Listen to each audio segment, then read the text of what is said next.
don't really agree with what's coming, you will not be happy. And the danger here is, again, what I would call an overcorrection.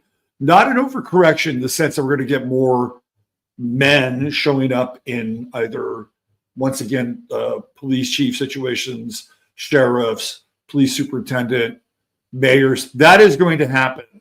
The overcorrection are the measures that they will possibly wind up taking. And that is going to be a complete 180 from allowing people to go into a Walgreens, steal $965 worth of material, goods, whatever, and get essentially a parking ticket. That is going to come to an end. And the penalties that are going to be, they're going to try to get these penalties on the books. They're going to be very severe, extremely severe. And it's going to, the world on an urban level is going to look very different 3 years from now with Saturn and Aries. I'm not saying that we're quite at RoboCop, but we're not far away. Or we're not quite at Judge Dredd, but we're not far away. This is the overcorrection. And people will want it. They'll want it. They'll beg for it because they want order. They want law. One of the things that a lot of these guys are, if I had to take a guess, I'd say, what do we got? 1, 2, 3, 4, 5, 6 heads there. I'd say 4 out of 6 are Masons. 4 out of 6 are Masons. That's what I would go with. Masons are inside law enforcement community and first responder community, not just with police, but fire chiefs and firemen, etc. All right, we got our guy, Mr. Longo, Dr. Longo. He's hopping on right now. We can bring him on here. I'm going to add him to the stage. And we got 350 people hanging out. Thanks for being here. And let me see if we can unmute him. You're unmuted.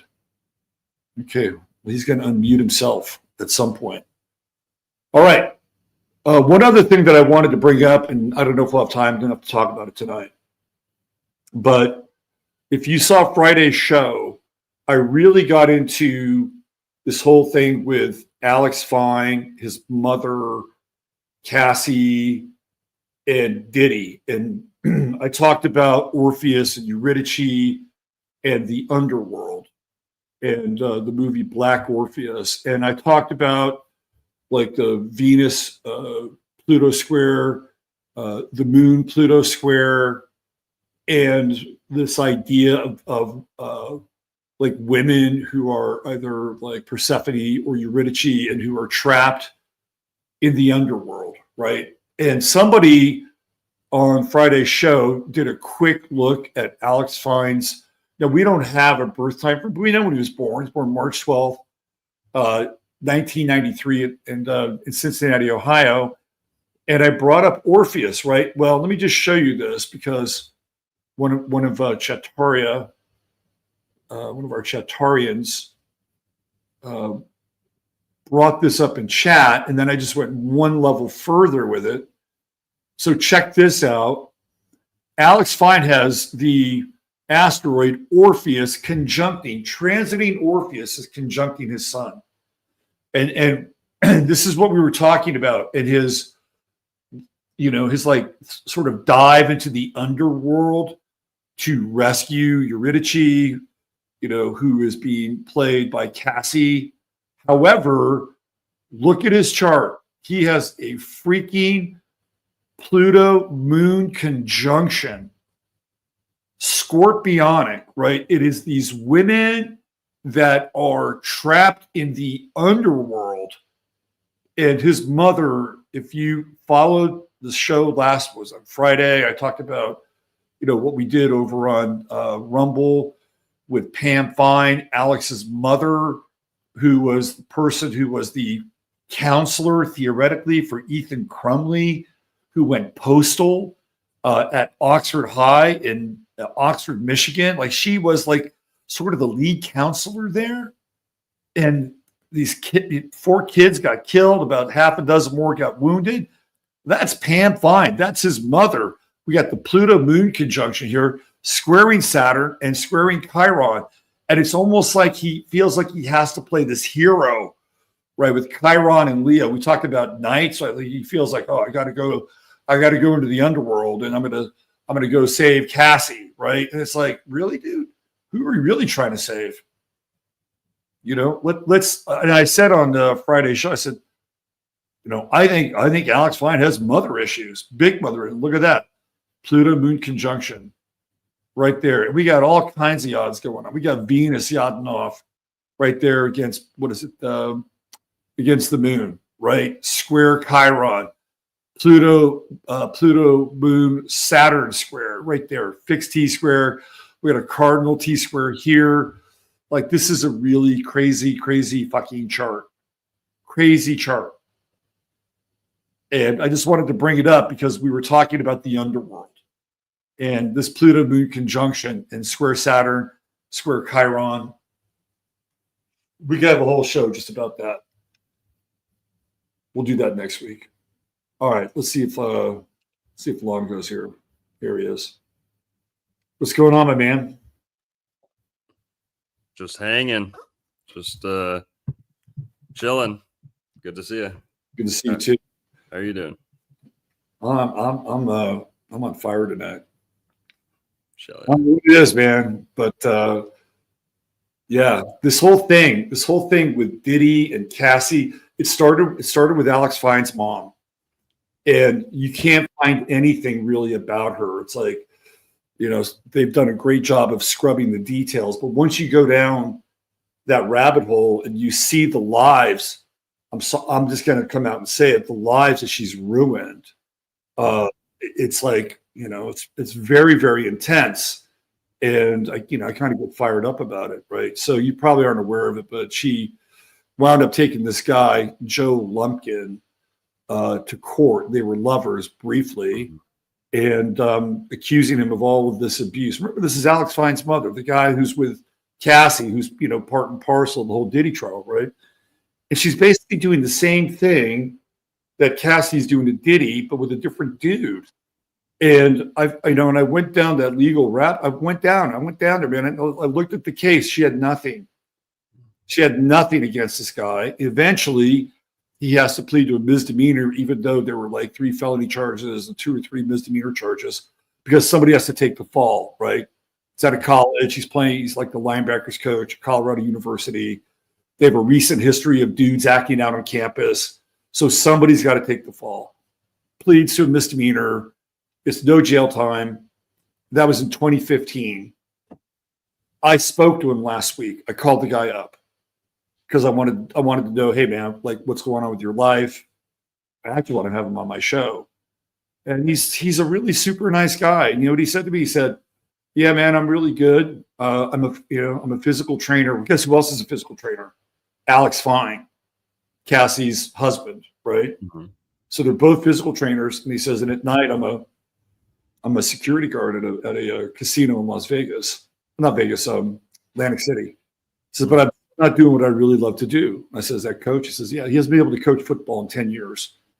And it's because he basically had to bite hard on, for what's all intents and purposes, like a major kind of Me Too case, right? So the guy's just been, he's had his career and his livelihood snatched from him because Alex Fine's mother created a whole story about what had happened to them together.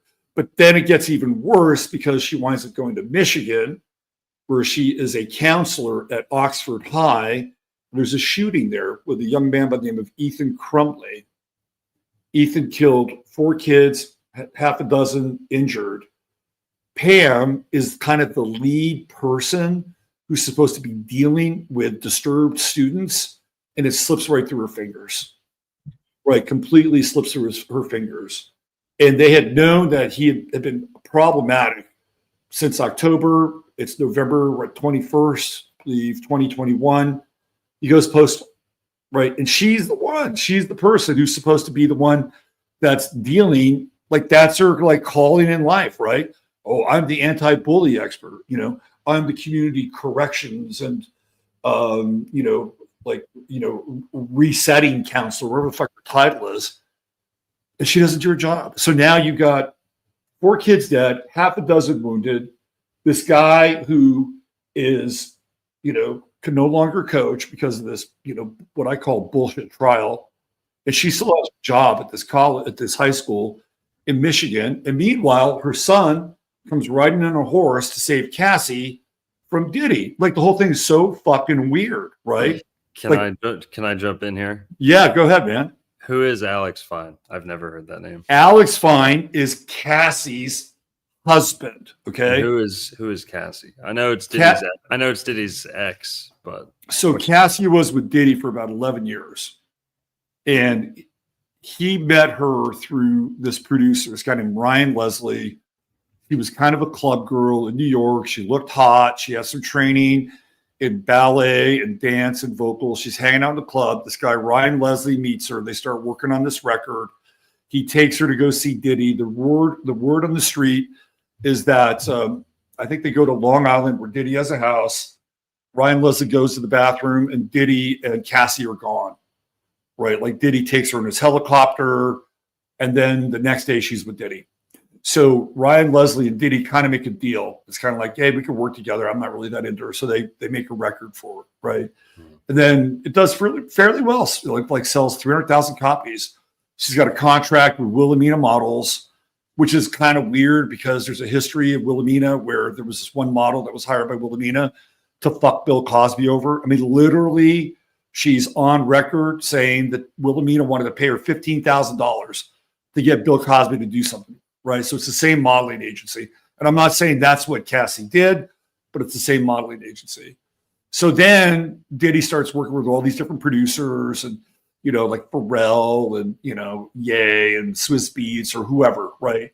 Creates like 50 tracks. There's a new record. Yeah, it's okay. She gets a little time on a movie, Step to the Streets 2. But she's with Diddy. Like, she is Diddy's ride or die girl, right? Dude, I spent a whole week going down this and putting together 3 shows that completely tear this thing apart. And so she's with him now for 11 years, and she is in the freak off scene in a really big way, right? A lot of people want to paint her as a victim, and I think some of it can be related to things like abuse and, like mind control and trauma. Like, I'm not saying there is any of that there, right? But Cassie flew first class on Diddy's plane, right? Diddy would take her to Italy where she would just get shit from Balenciaga, like off the, right? Like, she's living this life, right? She has a life. And so what happens is that eventually Diddy hires this trainer, Alex Leslie, who's also working with Jennifer Aniston, The Rock, right? Alex Fine. I was getting mixed up with this Ryan Leslie guy. So he's working with Alex Fine, and then he sends Cassie to work with Alex. So Alex becomes like enthralled with her. I guess he's in love with her. I don't know what's going on. I don't know if he's the new handler, but now he's like in her world. And there's this, these texts that came out like over the trial. TMZ basically posted them. Mm-hmm. And she said to Diddy, these are texts, she's involved with this guy, Alex Fine. Right. And she says, I'm lost without you. Like, those are her texts. And then she even says, oh, I wish I could go right back to the very first freak off with you. So like the texts are kind of damning in a lot of ways, because it sounds to me like she's actually, was a kind of a conscious and able participant. Right. And she's not really good for the case in general. So Alex Fine, she marries him. Right. She marries him. She has 2 kids. She's got a 3rd in her belly right now. She's on the stand. And there are people in the hip hop community who believe that Alex Fine is the guy that is the mastermind behind Cassie because they want money. So what do? Cassie sues Diddy. Like, civil court, takes 1 day for him to settle. She gets $20 million. Then they sue the hotel that the video was in where he's pulling around like a cave girl. They get $10 million out of that, right? So that's $30 million. You take taxes, you take legal fees off. They're probably walking about $21, $22 million. That's what I think. And what I did is I made an analogy to Alex Fine and Cassie, where Alex is Orpheus. You know the story of Orpheus and Eurydice? A little bit. Okay, so Orpheus is he's a minstrel, right? Mhm. And Eurydice is his love, and she gets snatched by Hades and goes to the underworld. And it's the story of Orpheus's descent into the underworld to free Eurydice. And so Hades makes a deal with him and says, "You can have her back, but as you leave and ascend from the underworld, you cannot look back." Right? You can't look back. And so what happens is that Hades pretends to have Eurydice's voice. And just as Orpheus is about to leave the underworld with Eurydice behind him, he looks back. And there she is. And Hades is right behind her and he snatches her up. So the story is really about the days Orpheus has left on the earth, where he's like the original blues man. And he's traveling the earth and he's singing these songs of lament for his lost Eurydice. There was a movie from the 60s called Black Orpheus, which is a retelling of that over carnival and samba music. And so I likened Alex Fine to Orpheus in some ways, because he went there to bring her out of the underworld. But by getting involved in these suits, they're looking back, right? They're looking back at her life. They're looking back on the tragedy. They're looking back on the trauma. And so in a lot of ways, he's doing the same thing that Orpheus did. And if it was a retelling of the tale, but Alex did it in a different way, he wouldn't have named, they wouldn't have got involved on the civil side. There'd be no suits, because she would have had to have been dragged into the public and have all these things. When you get into like what she did in the freak offs, dude, it's horrible. Like, it's bad. Dudes like, just pissing in her mouth all the time. And seriously, I mean, she was a guzzler, right? So if you're a husband, I want your opinion on this. That's your wife, okay? Let's say that's your wife. And I know it wouldn't be, but let's say that's your wife. Would you by suing Diddy and getting some money and getting some of this other stuff, would you allow your wife, who's now pregnant with the mother of your child and already 2 kids, retell those tales in front of the public? I mean, if she's electing to, or is she subpoenaed, or she asked? She was subpoenaed, but I don't think she goes there unless the suits come out, right? The suits are what the government now sees as a key witness, because she was with them for 11 years, right? So that's where I was coming from. And so there's an asteroid called Orpheus, which is transiting right now on top of Alex Fine's sun in Pisces. Yeah, right. Somebody pointed that out in chat, and then I pulled up Alex's chart. He's got this Moon-Pluto conjunction in Scorpio, which is all underworld shit, right? And even his mother, the Moon-Pluto thing, and her being involved at this high school and the death of these students, like, it's really dark. Like, there's a whole like dark backstory. So what is Alex Fine really doing? Is he really saving Cassie, or is he working out his mother issues in a very public and controversial way? That's my question. Yeah. There you go. Every time I hear Alex Fine, I think of Alex Stein. Yeah, what happened to him? I don't know. Have you seen what Alex Fine looks like? Do you know what he looks like? No. Let me just bring him up here. I would love your take. All right. So this guy does everything, by the way. Everything. He's a musician. He's a bull rider.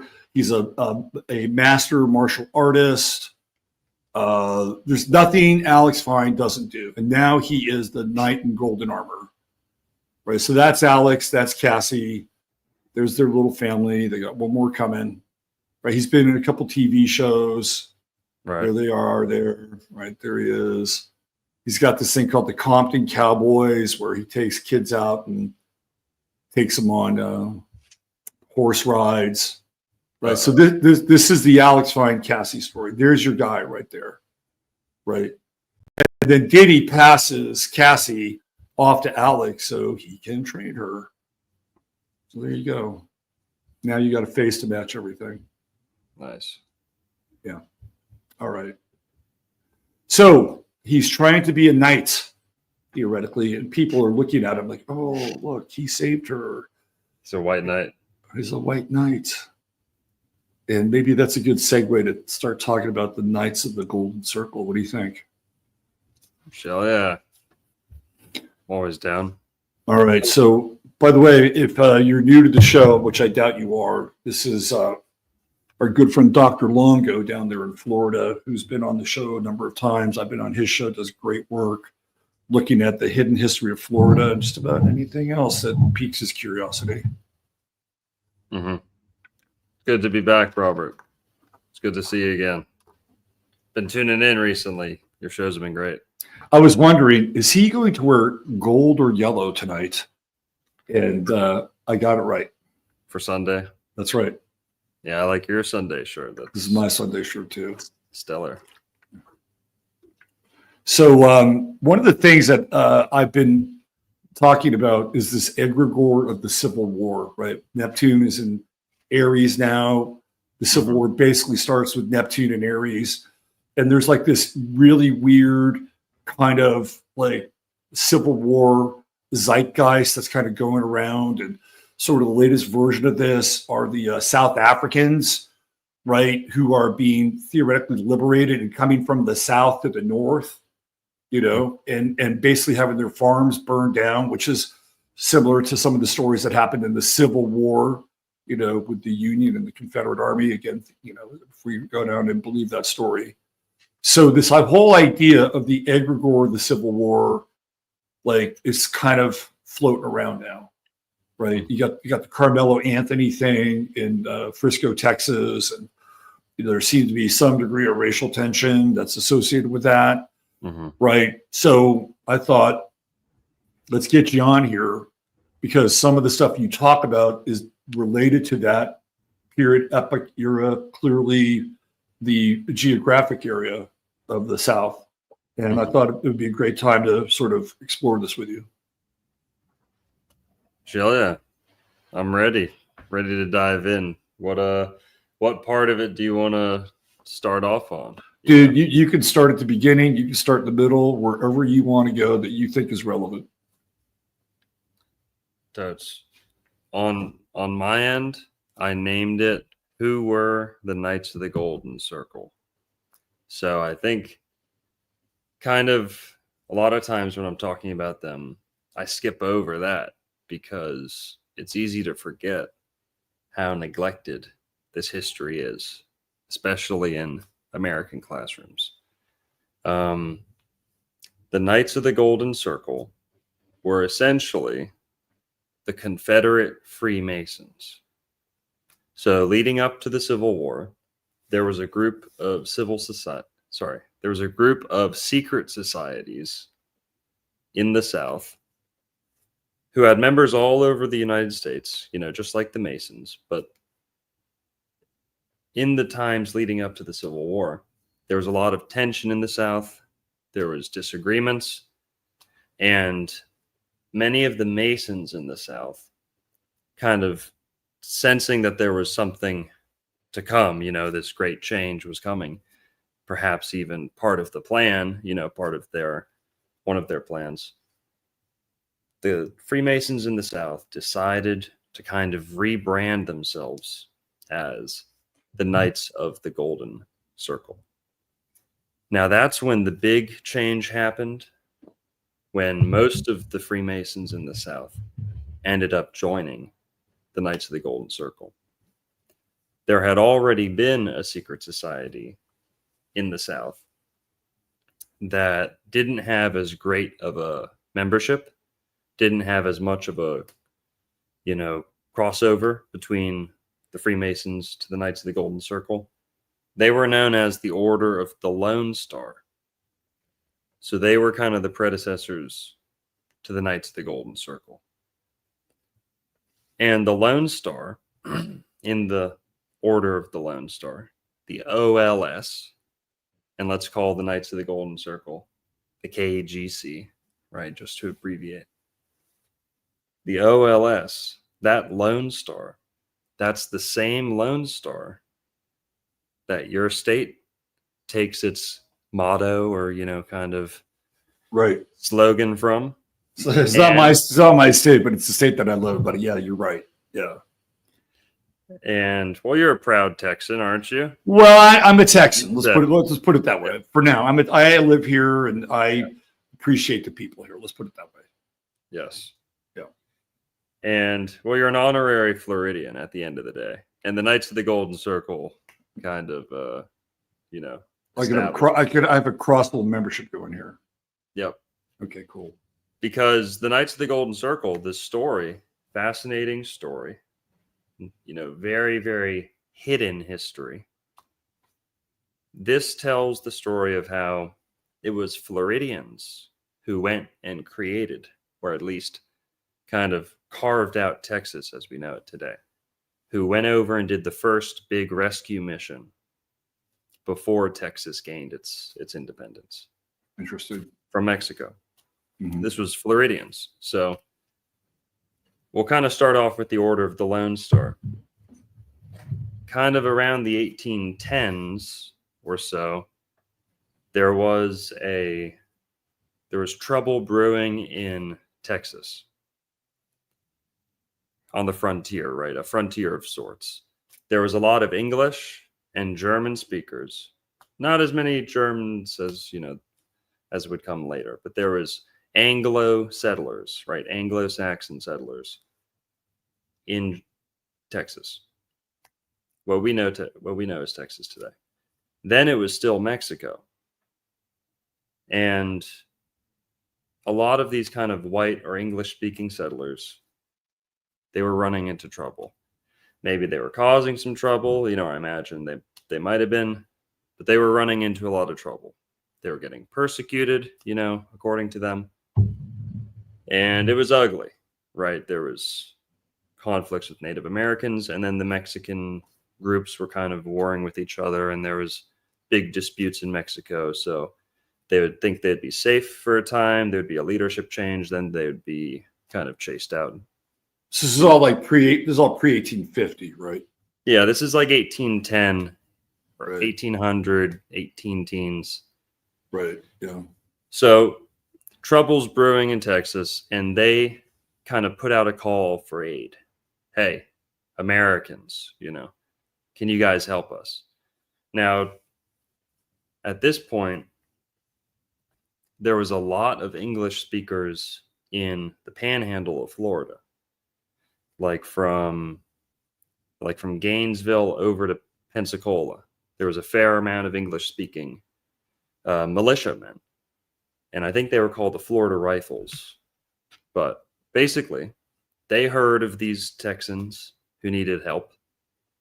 They stitched together a flag. One of their wives stitched together a flag for the men so that they could kind of come together and, have their own banner, right?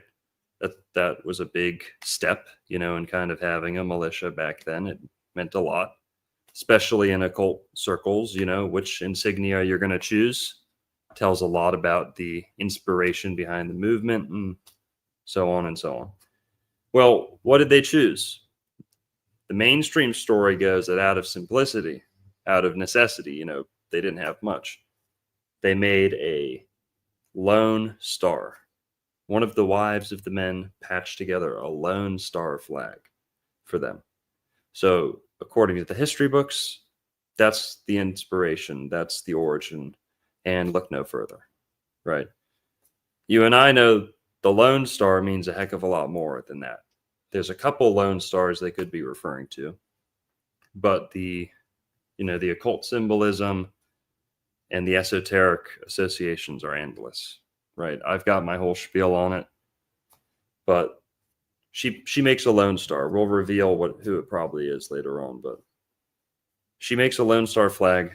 These Florida riflemen band together under this flag. They go all the way over to modern day Texas. And along the way, they go through, close to New Orleans, right? The eastern side of Louisiana, or the southern part of Louisiana. They have to cross over to Texas. Yep. And at one point, that was all known as La Florida. Later on, that would be known as the Republic of West Florida. The Republic of West Florida. West Florida used to be split in half when the English owned it. East and West Florida, vertically split in half down the peninsula. So the western half, that was West Florida, but then the borders changed again. And then the Republic of West Florida was this portion between the panhandle of Florida all the way to the Mississippi River. Wow. So that, to this day, that area of Louisiana is known as the Florida parishes. So that extends all the way over to New Orleans, right to the Mississippi River. The River Isis, right? One of the rivers, right. Isis. Right, yeah. So they keep heading west. They make it to Texas. They fight off some Mexicans. They save the day. And the English speakers get more of a foothold in Texas. Boom, mission success. The Lone Star flag becomes a symbol to rally behind for frontiersmen and militiamen all across the Southeast United States. And I include Texas in the Southeast United States. The Gulf Coast, that's the Southeast United States to me. So the Gulf Coast of Texas, we can throw that in there too. I'd agree with you. If you go down to Houston, it is not like the rest of Texas. It is definitely the South. And yeah, I totally agree. The people are different. The customs are different, right? Even the language is a lot more Southern than, say, if you go to a place like Dallas or Abilene. There's very, very different. So yeah, you're totally on the money with that. Thank you. Now, the militiamen, the Florida Rifles who went and did that mission, they become kind of famous folk heroes in the South. And so this movement, even though it's not well known today, and I'm by no means an expert on it, I only kind of bumped into this history while looking into other stuff. The Lone Star flag would then go on to be known as the Bonnie Blue flag. Bonnie Blue flag. Now, Robert Phoenix, you want to talk about, planets returning to their positions that they were in the Civil War, right? Mm-hmm. Kind of,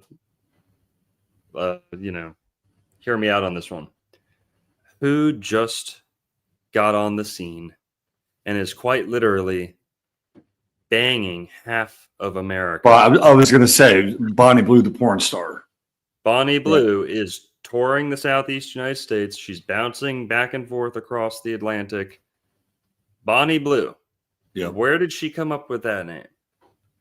Yeah. Is that a psyop or what? If I was the owner of Pornhub, right, or if I was one of the guys calling those shots, name her this, name her that, right? Right. And if I were kind of trying to stir the pot for a civil war, right, and I'm injecting this little Jezebel demon into America to, create chaos. Right.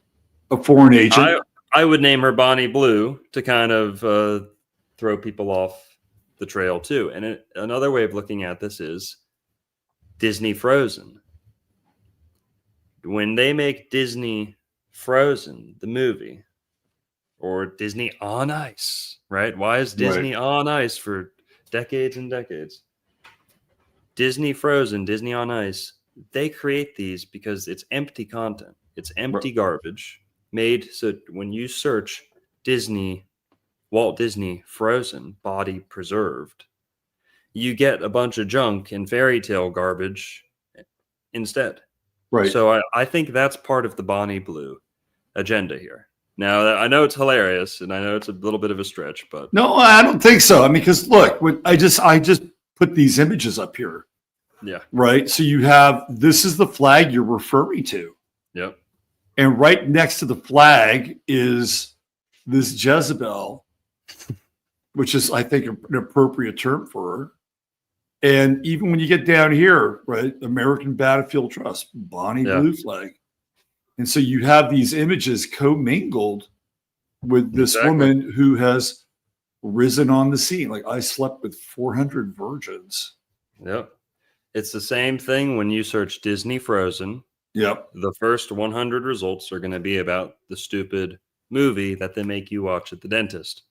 I haven't been to a dentist in, I don't know, like 11 years, but from what I've heard.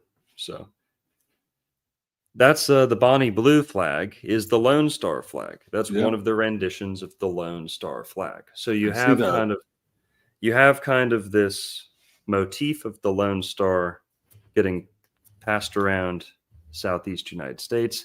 You also have the philosophy of the Lone Star sprouting up in the Southeast United States. This is largely, Albert Pike fueled Southern Freemasonry, Mhm. a unique brand of especially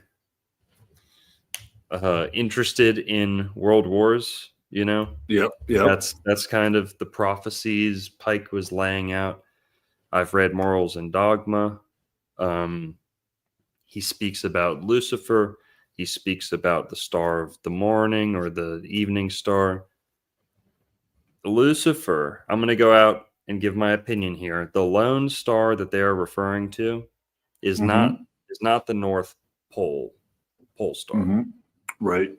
That is the case for other lone star cults and lone star, motifs.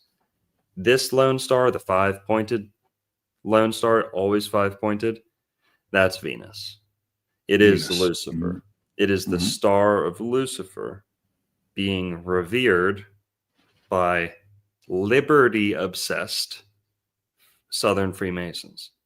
Liberty is the spirit of Lucifer, right? That's why everything's freedom, liberty, Right. this. You can get drunk on that. That's Yeah. Lucifer's spirit, is the unbridled liberty, Right. Yeah. And so that was kind of the essence of the Confederate Freemasonry. Now, I'm not a Freemason. I don't know everything about this stuff. I've been learning more just this past week. I've tapped into this interesting discussion about Jesuits versus the Knights Templar, Mhm. and about the Knights Templar claiming North America and the Jesuits claiming South America, and that the Knights of the Golden Circle was largely how this rivalry came to a boiling point. So I'm only just tapping into that vein, but I know a fair amount about the fast food and the KKK legacy and all that. But just going off the flag, the Lone Star flag, that is the same Lone Star that you see in the flags of Cuba, Puerto Rico, the various flags that these nations have had right up until this day. They Mhm. still have KGC flags. They still have OLS flags. Mhm. So Texas, Yep. if the Lone Star, that comes right out of, that's them, their way of saying thank you to the Florida Lone Star militiamen who came and saved the day that one time. But the Lone Star, you see it adopted in South Carolina, right? They say South Carolina, were they the first to secede or last to join back? Which one is it? I forget. But Yeah. as far as I secession, believe South Carolina was the first to secede because that's where they had Fort Sumter, right? So I think they're the first state to secede because that's where the first battle is, if I'm not mistaken. That's what I believe. South Carolina first to secede, yeah, Yeah. we're right. So because just keep that story in mind about the Florida Rifles going to Texas, because that kind of event would be like mythologized Mm-hmm. into the spirit of the Confederacy and the urge to expand southward versus fighting the North. So I'll lay it out here. The Order of the Lone Star and the Knights of the Golden Circle, their secret agenda, which was pretty much what the whole group was centered around, was the will, the urge, the plan, the prophecy for the South to take over Central America, right? Mesoamerica, Central America, the Caribbean, and South America. So if you look at the North versus the South in the Civil War, before the war broke out, the leadership in the South, the Freemasonic, recent converts to the Order of the Lone Star, then they switched over to the KGC. The Knights of the Golden Circle, they wanted everyone to just go south instead of a war breaking out with the North. They said, okay, the North wants to do their thing. They want to ban slavery. The South, we don't want to comply. Well, they're just going to do their thing, and we're just going to do our thing. And we're actually going to expand southward, because why not? And they had the support of many leaders in Mexico, Central America, and South America, and the Caribbean. That's why, to this day, the KGC money, which built some of these nations, is still in control, as evidenced by their flags. Just like Cuba. The revolutions that have happened in Cuba never uprooted the KGC influence. That's still there to this day. Okay. That's in their flag. Yeah, all the Lone Star flags. So here we go. Yeah. Brazil, lots of flags. So it's almost like the ecliptic or something, isn't it? Right there. Mm-hmm. Cameroon, Chile. Yep, that's a KGC flag. That's a direct. Yeah, right there. direct China. Well, yeah. There's Cuba for you right there. There's your Cuban flag. Ethiopia's flag, man, it's always tripped me out. Like, that's just not some ordinary star. That star is doing something, right? Yeah. Like look at that thing. Ghana. Oh, look. It's not interesting. Malaysia. That's kind of an abstract star, but I get it. Well, if you really want to Morocco, go, ham with it, you say, well, during the Spanish American Wars, yeah, American Marines went all the way out into the Pacific, or it's true. American ships went out all the way into the Pacific, and we had a lot of influence way out there as far as the Philippines. The Knights of the Golden Circle, they wanted to expand southward. They wanted to make a slave empire, right? Just like they were thinking of Rome and Greece, and they were thinking, oh, we're being so held back. The North is holding us back. We can become a great empire. So Longo, what kind of numbers are we talking about here as a group? Small, like 50, 100, 500? What to your knowledge, like how many people do you think are running this show? The majority of military leadership and political leadership in the South. Okay. Now, just to demonstrate the influence and the prevalence of the OLS was small. They were very small, and then they switched over to the KGC. The KGC exploded in size, especially as we got closer to the Civil War. Anyone who was a Freemason in the South really wanted to distance themselves from the Freemasons in the North. The lodges were just, to be sharing lodges with Northerners was just a big problem. They cut it off. They sealed it off. If you're in the South, you go to the Knights of the Golden Circle now. Not entirely, Again, I'm not an expert on this, but I know that the The president before Lincoln, is that Isn't it Rutherford B. Hayes? I think that is. no? It's either Buchanan. Okay, Buchanan. I thought it was Buchanan. I just had to check. Buchanan, the entire Buchanan administration, his entire cabinet, with the exception of Buchanan, his entire cabinet were members of the Knights of the Golden Circle.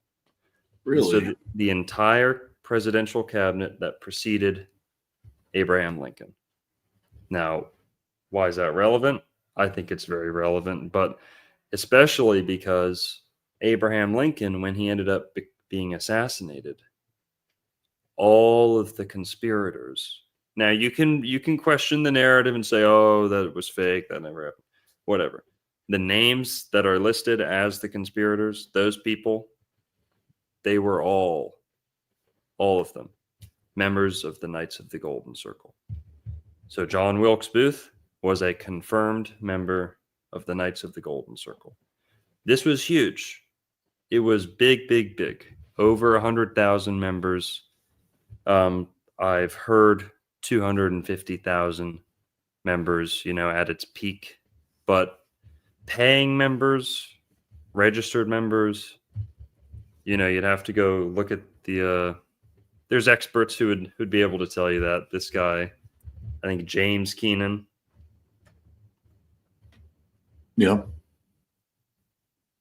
He wrote a good book on the Knights of the Golden. No, not James Keenan. One sec. So Buchanan was a Mason. David Keene wrote the book on Knights of the Golden Circle. One of the books. Pretty good. Buchanan was a Mason. Was he? I mean, there's a good chance he was in the Knights of the Golden Circle. He said it says here. This is just from Google. I just looked it up. Mm-hmm. He was the James Buchanan. I'll just throw this up here so people can see it.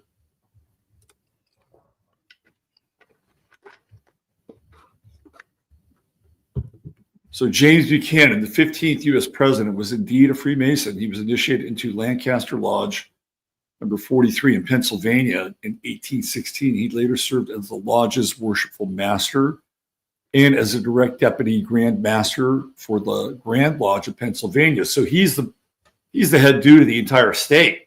Mm-hmm.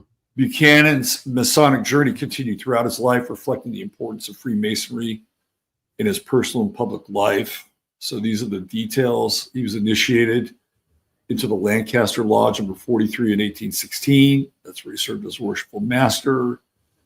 Recognition, his commitment to the craft was recognized by the Grand Lodge of Illinois, who appointed him Grand Orator in 1895. Yes. Yeah. So nearly all of the Texas Rangers, so the first Texas Rangers, were also Knights of the Golden Circle.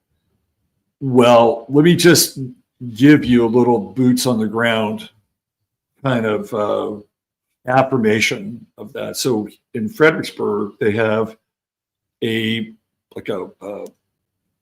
memorial, a park.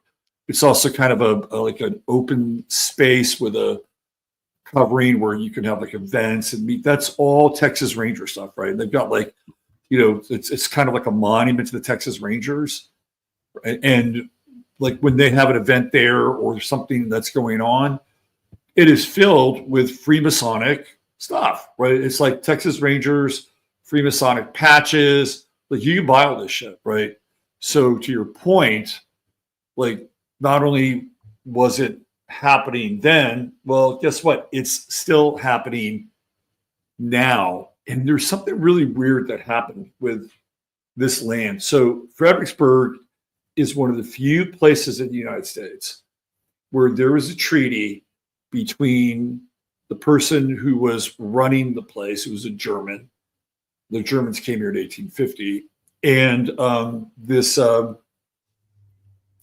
Apache Indian chief. Like so, they had a an agreement, a deal that they could always come to Fredericksburg and, do their powwows and their rituals. They were welcome. It wasn't like they were kicked off the land or anything, right? Like they actually had like a peaceful meeting of the minds. And so they had this land that is not that far from where the current Texas Rangers, like pavilion, I guess is what you call it, right? It's not that far from the Texas Rangers pavilion. And so, Right. and I've never seen them go there and do powwow or anything, but the Texas Rangers, just like the last couple of years, like took their land, like they fuck the agreement. We need to use this land, and they're never here, and they're not doing their powwow, so we're just going to take it. And that's exactly what happened. And again, I'm not real close to these people. I just went to go see, I don't know, Chip Roy was there one time talking. I went to go see him, and they had a film crew there from HBO. And but I met this guy who was there with the Rangers, and he didn't tell me about the land thing, but he showed me all the memorabilia that is linked with the Texas Rangers and the Freemasons. It's interesting you bring up the Native Americans, because the Knights of the Golden Circle had a huge membership of Native Americans. Huge membership. Why is that? What's the background on that? Well, who's ever heard of the 5 civilized tribes? 4 C's and then an S. Easy way to remember it. The Cherokee. So you got Seminoles in there, right? Yep. Cherokee, Choctaw, Creek, Chickasaw, and Seminole. Right. So 4 C's and an S. I think I got that right. They are the 5 civilized tribes. What made them civilized? Well, number 1, they were very industrious.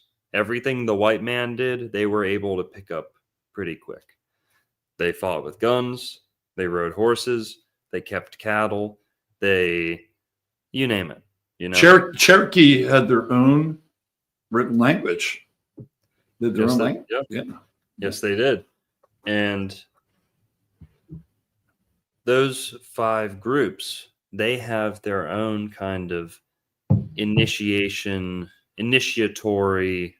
rituals, societies, inner sanctum, places that not everyone was allowed, where only the initiated men would, and they'd have ritual names and things like that, and angelic revelation and all that. So they had pretty much their own type of Freemasonry, you could say, and so let me ask you a question. Did they have their own Freemasonry separate from the Knights of the Golden Circle, or did they? Yeah. They did. So that's fascinating. The Mormons have all the gravy on that. The Mormons are the only people interested in that, who have really pulled at that thread as much as they can. Because the Mormons, the Mormons go as far as, the Mormons incorporate a lot of Freemasonry into their religion. That's what happened. Joseph Smith got busted for that. That's what got them kind of in trouble. That's right. And, the Mormons they kind of acted out a lot of the Knights of the Golden Circle's dreams, the way they went out westward and claimed land for themselves and all that. But the Knights of the Golden Circle, their job... Fuck, what was I just talking about? There was something else I wanted to... You were talking about Freemasons, Knights of the Golden Circle, and the 5 the Native tribes. Five tribes, yeah. Thank you. The Native Americans. Those 5 groups, they ended up, most of them, nearly all of them, sided with the Confederacy. So what else made them civilized? I forgot to include. They were very often taller than the Europeans. So a lot of the other tribes were smaller. These were tall guys. Some of them had facial hair. Some of them, had genetics that didn't seem like your average Native American. Well, they also kept slaves, the 5 civilized tribes. That's what made them civilized, keeping slaves. That was like the most deciding factor, right? That was like the biggest criteria. And because they kept slaves, they were very much aligned with the Confederate leadership. And guess who? You can look this up. We can verify this.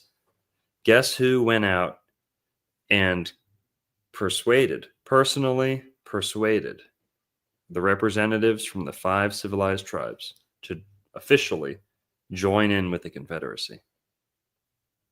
Albert. Pike. I was going to say Pike. Yeah, It's got to be sorry. Pike. Yeah. Sorry. Yeah, it's okay. Albert Pike. Yeah. Good. Yes.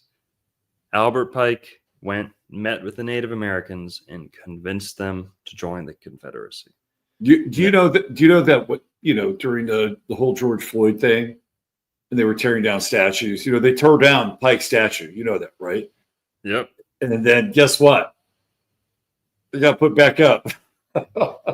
Yeah, and what's interesting is apparently towards the end of the war, maybe because he saw the writing on the wall, maybe who knows, but he actually had a change of allegiance at the end of the war, and apparently he rescued a fair amount of slaves, and he's actually regarded as a hero by some on that right alone.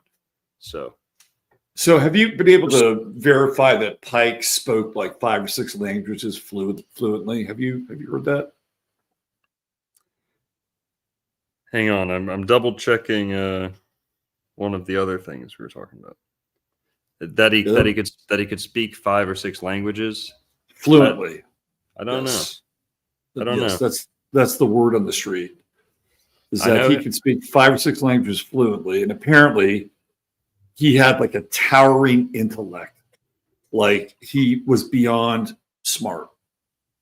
This guy was like, he was like genius level in terms of his intellect. I know maybe that's just the legend of Albert Pike, but when you take a look at him, it's like, yeah, I could kind of see that there's a lot going on. He behind was those eyes. he was also one of the biggest guys around. He was over 6 feet, and he was close to 300 pounds. Big burly guy. I've heard him called one of the fattest men in the South too. He was a big guy, but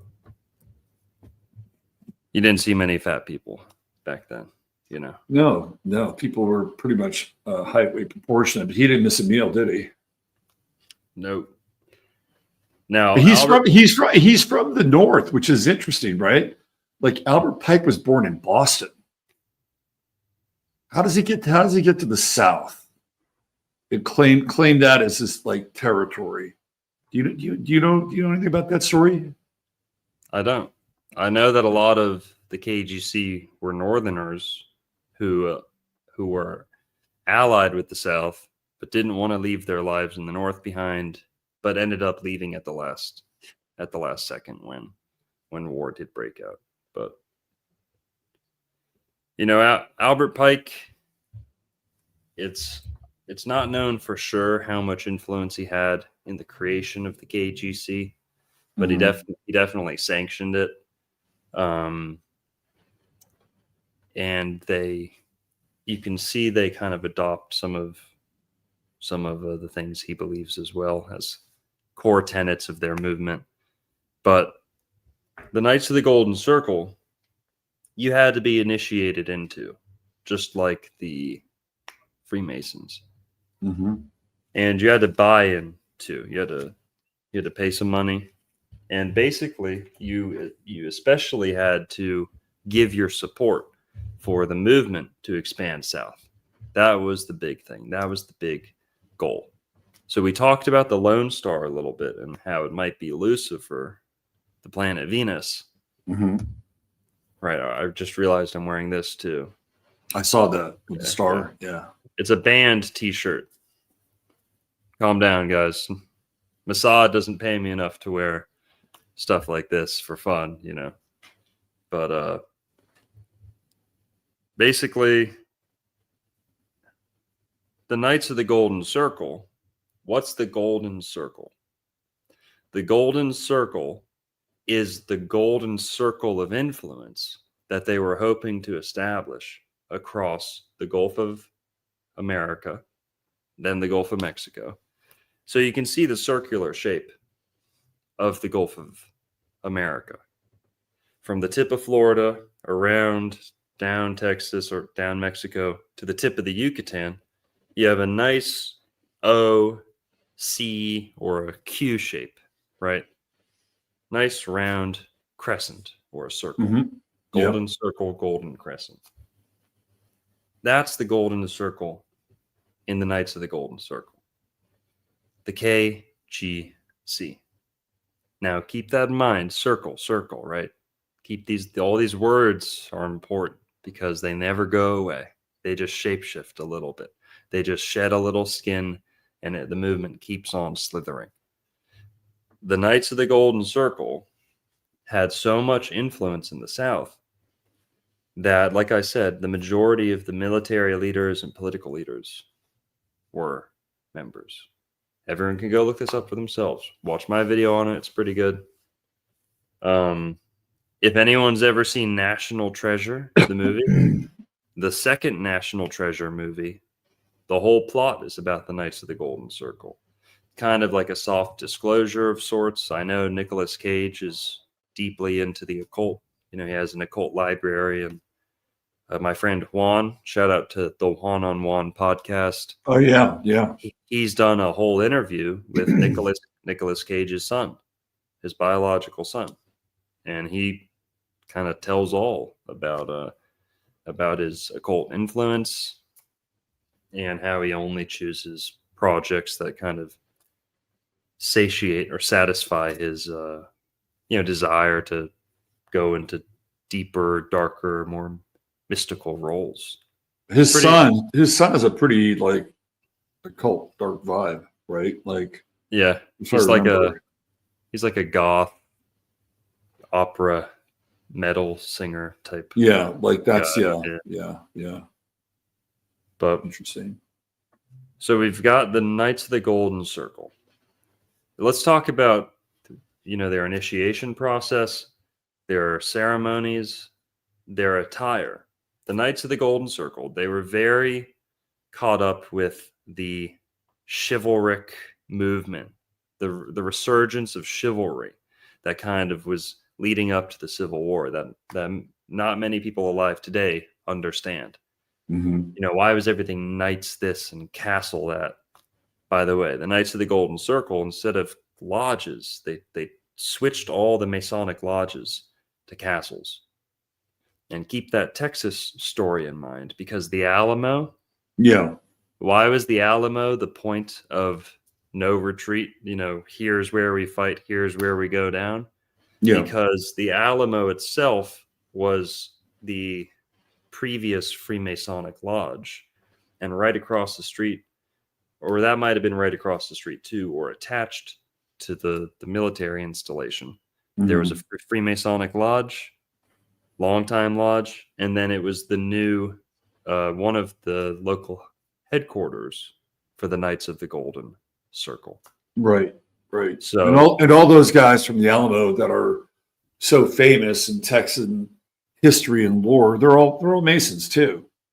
Like Stephen F. Austin was a Mason, and Daniel Boone was a Mason. Like, they're all Masons. So yeah, they were probably all involved with the proto Order of the Lone Star movement. Right. But a couple of years later, that would all be full-fledged. So, Alamo's 1836, right? 1836. Yeah. In the next 20 years, over the next 20 years, that would all turn into Knights of the Golden Circle territory, right?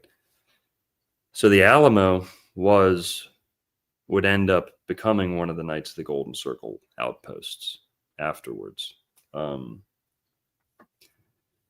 So the Knights of the Golden Circle is the Gulf of America, Mm-hmm. but they wanted to go farther south than that. And all of their oaths had to do with this kind of expansionist dream. Right. Now, their attire, part of being obsessed with knights, and like I was saying, in the 1800s before the Civil War, there was this resurgence of like chivalry, or being obsessed with tales of knights and King Arthur and all that stuff. So they chose knights because it was popular at the time, right? Knights are cool too, right? Come on. Like, no matter what you think, whether they're slaying the Muslims or what, the knight like image is cool. It's Yep. kind of a cool image. It was also a throwback to the Knights of the Templar, Right. Knights Templar, who they took a lot of inspiration from. Now it's interesting here. We're gonna be kind of a lot of, I don't know, how would you say this? A lot of wires are kind of get crossed in this story. You're Let like, me hey, ask you a quick question here, really Yeah. fast. go for it. Okay, because all right, I'm thinking South America. Mm-hmm. And, one of the heavy hitters in South America was Simon Bolivar, Mm-hmm. right? Another Mason, Mm-hmm. 33rd degree Mason, Scottish Rite, right? Wow. And it's got his Masonic membership going back to Cadiz, Spain. He was promoted to be a Master Mason in Paris. So he dies in 1830. Have you had any links with the Knights of the Golden Circle and some of these guys in South America who might have been, on Team Golden Circle? Have you looked into that? Not specifically any of them. I know that what would you call it? Navisco Lopez. What's his name? I gotta look this up. I'm a little rusty on all this. Look at this. Like, Bolivar got his 33rd degree in the Scottish Rite in New York. Like, what the fuck? This guy, he's like this, heavy Latin American liberator. Narcisco Lopez. I said Navisco, but Narcisco Lopez is the figure in Cuba who was a great liberator who was affiliated with the KGC. And the Narcisco Lopez flag is the Lone Star flag that would evolve into the modern Cuban flag. Now I can list countries, but I don't know the specific figure as well, other than him.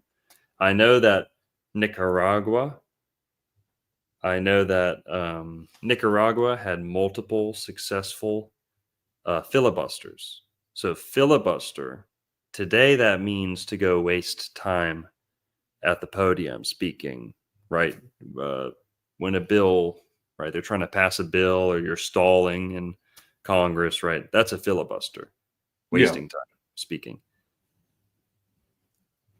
I don't know if it's the original meaning, but the earlier popular meaning for the word filibuster in Civil War times, the word filibuster meant to get a bunch of young men together, to arm them, and to go take over a South American country. Why? Because it was easy. If you had American weapons and American training and some money behind you, they would go out and do this. And the ideology behind it would be Knights of the Golden Circle. Beliefs. There'd be members of the Knights of the Golden Circle, members of the Order of the Lone Star. And leading up to the Civil War, this was like a favored pastime in the South. Was sometimes they knew it would just be temporary. Sometimes they just go hold a country hostage, organize a coup, hold the government hostage, and then wait for sugar farmers and the European money that had invested interest to literally ransom their country back. So that happened in Nicaragua. That happened all across Central America and South America. Now, the evidence for this is when the Civil War ended up happening, and the South ended up losing, thousands and thousands and thousands, okay, tens of thousands even, Confederate soldiers and Knights of the Golden Circle members left and took their families to South and Central America and the Caribbean. And those Confederates are there to this day. Now, I know a lot of people have heard of the Confederate Brazilians and the Confederate Mexicans. If you haven't, go look this up, guys. There are the descendants of Confederates who still live in Mexico and Brazil to this day. And they're numbered in the thousands. These communities have stayed kind of insular. They are, they have, blonde hair, blue eyes to this day in some parts of Mexico and Brazil because of the Confederacy, right? We all hear about Nazis in Argentina and Chile and stuff. There are Confederates in Brazil and Mexico to this day. And that's the influence that's kind of still left over. And you can rest assured the ones who chose to go south were the ones who had KGC beliefs. The ones who went north were, the more loyalist English ones, right? People don't know that about Canada. Canada, the population of Canada today is largely constituted by many Southerners who went to Canada after the Civil War instead of staying in America. Believe it or not, that's the truth. So that's kind of the KGC leading up to the breaking out of the Civil War. Their plan was to go south, take over all of this in one big swoop. They wanted to take over Mexico, Central America, South America. Whatever they could get, they would take. But they were very disorganized. This is probably why their plans didn't work out. Everyone was champing at the bit to go get a big chunk of land in Mesoamerica, South America for themselves. They were jumping the gun. They were disorganized. They couldn't get on the same page. They'd get angry at each other. And ultimately, the Civil War broke out. And that kind of foiled their plans for the time being, right? Stalled their plans, made them reform, reimagine their plans. They ended up having to go in the long game. Is what I've kind of gathered is they changed industries.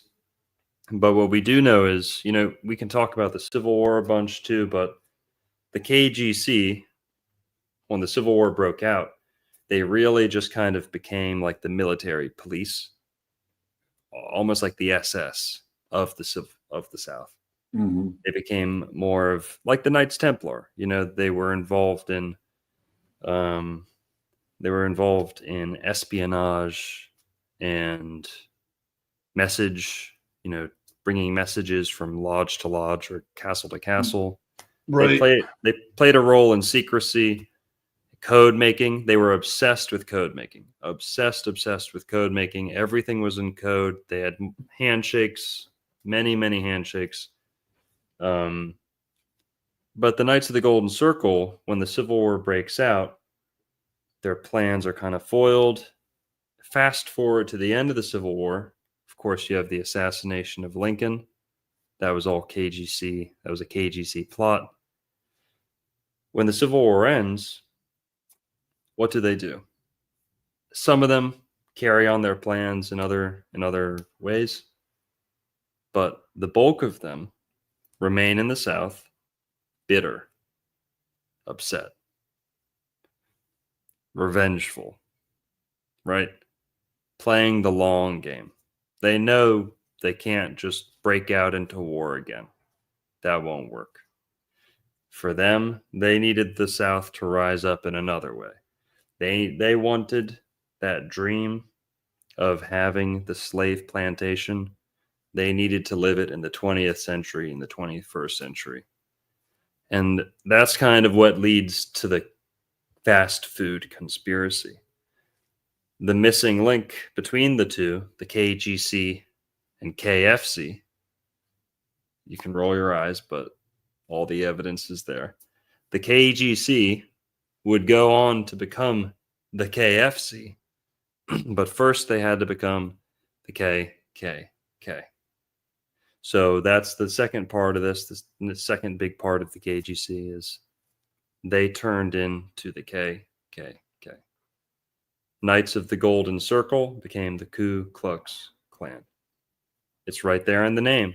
Why don't we ever get told the name, the definition of Ku Klux? Everyone just hears these words that have no meaning in English, and they don't ever think to ask, what does it mean? Ku Klux means circle in Greek. Cycle, circle, or circular.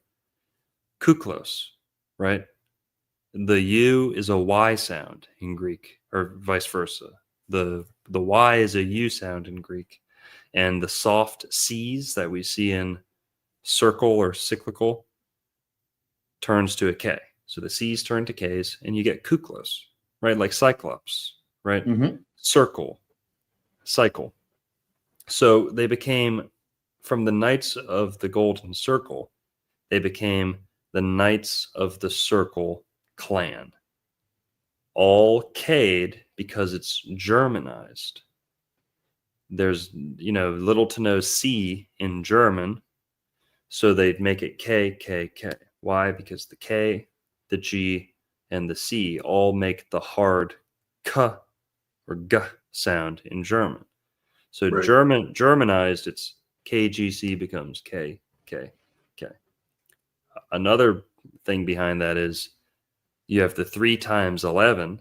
K is the 11th letter of the alphabet. 33. So it's a new way of saying 333. Yeah. Right. So yeah.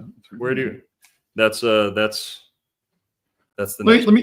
let me ask you a question. Was there a northern equivalent to the Knights of the Golden Circle? Because it seems to be like if there's a fundamental breach in Freemasonry and battle against lodges, that they weren't just like fighting against the North. And what, again, my dive into the Civil War is that the North didn't really give a shit about slaves, right? Mhm. Like they really tacked that on after they won the war. There were other reasons why this war was taking place. And so we know what some of those are. Tariffs, which again comes up with Trump, Mhm. and tariffs as we're talking about Neptune and Aries. So we have the whole tariff thing, which is kind of interesting, right? So there's the tariff part. And then there's the this idea that it was states' rights, and they didn't want the North to tell them basically what to do. And there is a lot of truth to the fact that the North was actually quite envious of the agrarian potential of the South and all the ports, basically going from South Carolina down to Florida, whip it around, and you're, Alabama, Mississippi, like lots of, ports where ships can come in and take trade out. But what's not talked about, and I think you're digging into this from the Southern perspective. What about the Northern perspective in their lodges? Because I know that the guy that surrendered at Fort Sumter was a Freemason, Abner Doubleday, who eventually creates baseball. Like he's there at Fort Sumter. He is a theosophist, right? So you had these people who were on the northern side who were definitely in this kind of esoteric tradition. So what have you come up with that side of things with the North? Yeah, it's hard to tackle, but there was a group called the Copperheads, or at least a movement known as the Copperheads. Not so much a secret society. They were, I think, I don't know too well, but they were Northerners who basically supported a lot of the same beliefs as the KGC, and the KGC itself was not restricted to the South, right? They Right. swapped out Freemasonry in the South for the KGC, but there were also people in the North who were members. For example, the people all involved in the assassination attempt on I say attempt because there was multiple attempts on Lincoln's life. Not many people know that. All of them were triggered and orchestrated by and peopled, manned by the Knights of the Golden Circle. The eventual one that was successful, not all of them were Southerners. If I'm not mistaken, most of them were Northerners who did not like the direction the country was going, who wanted to, who thought that it would end, end the North's oppression of the South. They really did view Lincoln as a tyrant, from what I've gathered. But it's hard to say. It's like any war. If you're just a farmer in the South, you're on the, you're with the South. You're fighting for the South. So I get a lot. If I were here, I'm not saying I'm opposed to kind of what the South was doing. I'm just trying to pick apart. No, I know. I think you've landed on something that I think is pretty significant. I do want to get into the fast food thing or Colonel Sanders, because that's a really fascinating part of it. And again, like you got a guy like Robert E. Lee, and Lee was asked to be a general for Lincoln in the North. And then he turns that down because, to your point, he's a Southerner. He's gonna fight on the side of the South, right? But he's again one of these interesting characters where, like, I don't know if he's a Freemason, but from what I can see, most of these guys were. And so is he does he really fight to the end for the South, or is Lee part of this greater brotherhood? And is he there to kind of architect sort of the defeat and the surrender? I mean, these are all questions I'm not sure anybody has an answer to, but I think they're worth asking because of what you're talking about and this kind of migration between these two territories within the circle, the secret society. Also, there was a very, very large Muslim and Jewish presence in the South. And kind of the dream was to fuse the best parts of Muslim Islamic mysticism, Jewish mysticism, and the Freemasonic establishment that was already in the South, to fuse these. And we see this. I didn't get to mention that the other symbol of the Knights of the Golden Circle, they had a lone star and a crescent. And when you joined the Knights, the flag of Morocco, which is what we just saw. Yeah. When you joined the Knights of the Golden Circle, or during their ceremonies, they would hold up a crescent. And the whole group would kind of revere it and venerate it. And that is also a potential reference to Lucifer, or a phase of Venus, because Venus has phases just like the moon. So Venus is very often appearing as a crescent. It's the crescent star is Venus. So the pentagram is the path that Venus takes in the sky over its 40-year. It absolutely looks like a freaking pentagram when you chart it. It's amazing. Yeah, you see it. There's the 40-day retrograde cycle plotted over, like, I don't know how to do it, 8 years or something like that. There's a cycle to, I don't know the specifics on this, but but you can see it. Yeah. Robert might know what I'm talking about, or might be able to explain like the exact amount of time that is being depicted in that figure. But Venus has a cycle that does make this shape in the sky. And so that's where we get the pentagram being associated with Venus, and then the crescent also being associated with Venus, because through a telescope, Venus often appears as a little crescent, just like the moon. And we just, at the beginning of the show, I played a news story about these guys that broke out of this funky prison in New Orleans like last week. And New Orleans is the Crescent City. Right. Yes. So, yeah. Yep.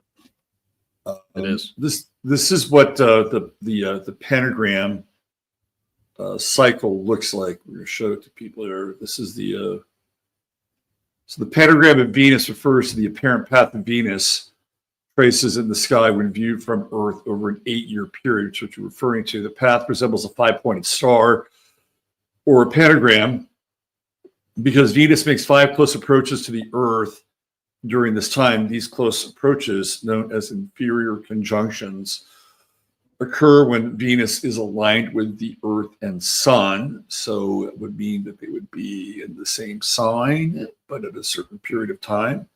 Here's a more detailed relation. Earth and Venus orbit the Sun, but Venus orbits more quickly.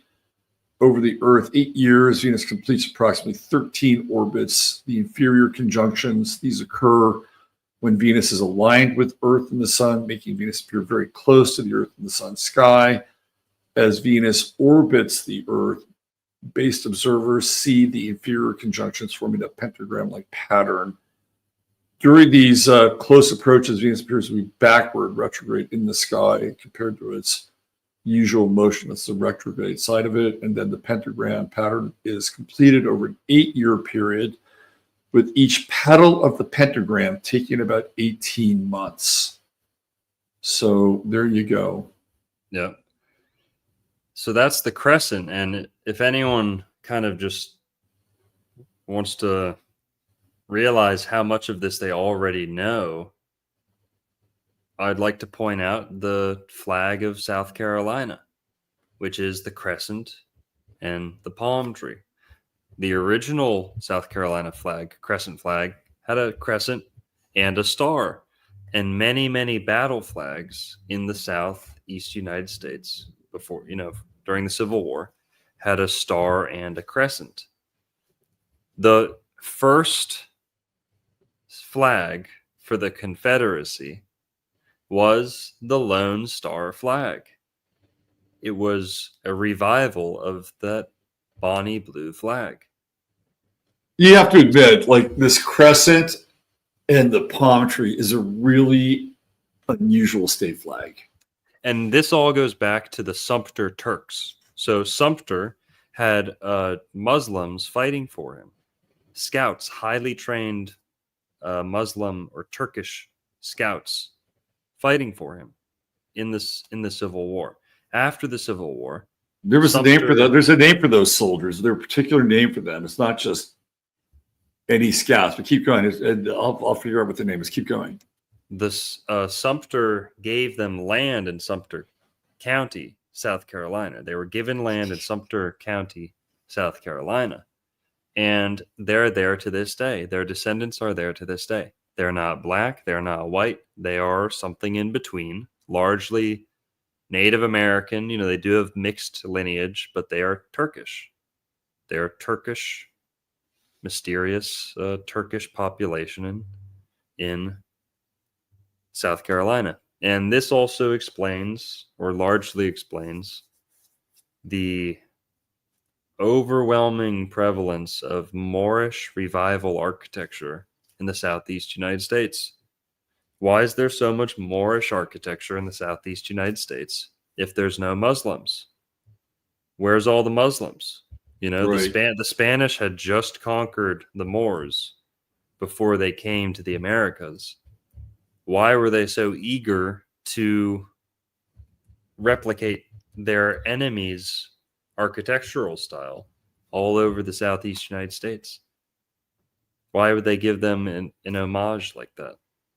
Right. It doesn't make much sense unless the Moors were established in America, or there's always been a little bit of a Muslim presence in the Americas. It makes sense if they were escaping the Spanish Reconquista Inquisition, and they escaped to the Americas. It's not outside of possibility. Well, do you go ahead. know about the Janissaries in Yeah. Turkey? Yeah, That's a good astrological word right there. right. Janus, Uranus. Yeah, We've got a couple a Janet and a Janice in the chat, right? Too. yeah, at least one or two. Yeah. Mhm. So the Janissaries, people aren't familiar with this. They're really interesting. Yeah, they were like the sheriffs or like judges or like military. Well, they were Christians who were conscripted, right? So the Janissaries were initially recruited through the Devshirme system, where Christian boys were taken Mhm. and converted to Islam, then trained for military service. They became famed for their internal cohesion, Yeah. strict discipline, and reliance on firearms, making them the first standing infantry force equipped with firearms. Wow. So I'm betting that some of those guys that Sumter had were Janissaries. Yep. You know what else is crazy? In Hmm. the Civil War, the South had camels. You had people Yeah. fighting on camelback. You had, all these zoo animals that we see in the zoo were Yeah. very prevalent in the South. People had them on their property, on their plantations. It was not uncommon to see camels, elephants, lions, tigers, monkeys, and eventually those would all get rounded up and put into the zoo and the circus. Sorry, I didn't mean to say zoo. I meant to say circus. Right. Now, this all gets kind of stitched together with what would become the Shriners. I was So- just going to bring the Shriners up because they're like the Venn diagram, Mhm. right? They're in the center between Freemasonry and the Islamic world. The Shriners are right in Yeah. that pocket. Yeah. Yep. And they're headquartered in Tampa Bay, Florida. The Shriners. Now, the Shriners, they use the crescent as their primary symbol. They are obsessed with like Arabic aesthetic and pageantry and dress. So they wear fezzes in their ceremonies. They wear like Islamic or Arabic garb and take on the names of Arabic diplomats and all this stuff. The Shriners are a secret society within Freemasonry. So Right. you have to be a master mason in order to become a Right. Shriner. Shriners are all next level. They're like Yep. they're above. Like you're above the 33rd degree and above. Like whatever those degrees are. Like you're ready for Shrinerville. Yep. And the Shriners are headquartered in Florida. I always thought Right. that was interesting. And the Shriners are most associated with two things: children's hospitals Yep. and the circus. Yep. They like to have fun and goof around and hang out at the circus. Now, I said that there are a secret society within the Freemasons. There is a secret society within that extra secret society. So there's a inner sanctum within the within the Shriners, and they're known as the Royal Order of Jesters. It's the Jesters. That's right. The Jesters are the next level. The Royal Order of Jesters, Raj. they are Shriners who they study the art of clowning, gesturing, harlequining, right? Right. They largely pioneered and repopularized the practice of clowning in America. And pretty much every famous clown there's ever been has been a Royal Order of Jester member, or at the very least a Freemason. Absolutely. So Red Skelton was a Freemason. Yep. If you just Right. go look at the list of most famous Yeah. clowns, most famous clowns, almost all of them are Masons. Now, that's why the circus, notice that the Shriners are headquartered in Tampa Bay. Mm-hmm. And then the circus is headquartered near Tampa Bay in Sarasota, or near Venice, Sarasota. There's a couple circus camps that would go down there. That's the Ringling Circus. The Ringling brothers were all Freemasons, all Master Masons. They were the leaders of their lodges too. The Ringlings got their start in set design and kind of creating the backdrops and stage props and sets for Masonic theater.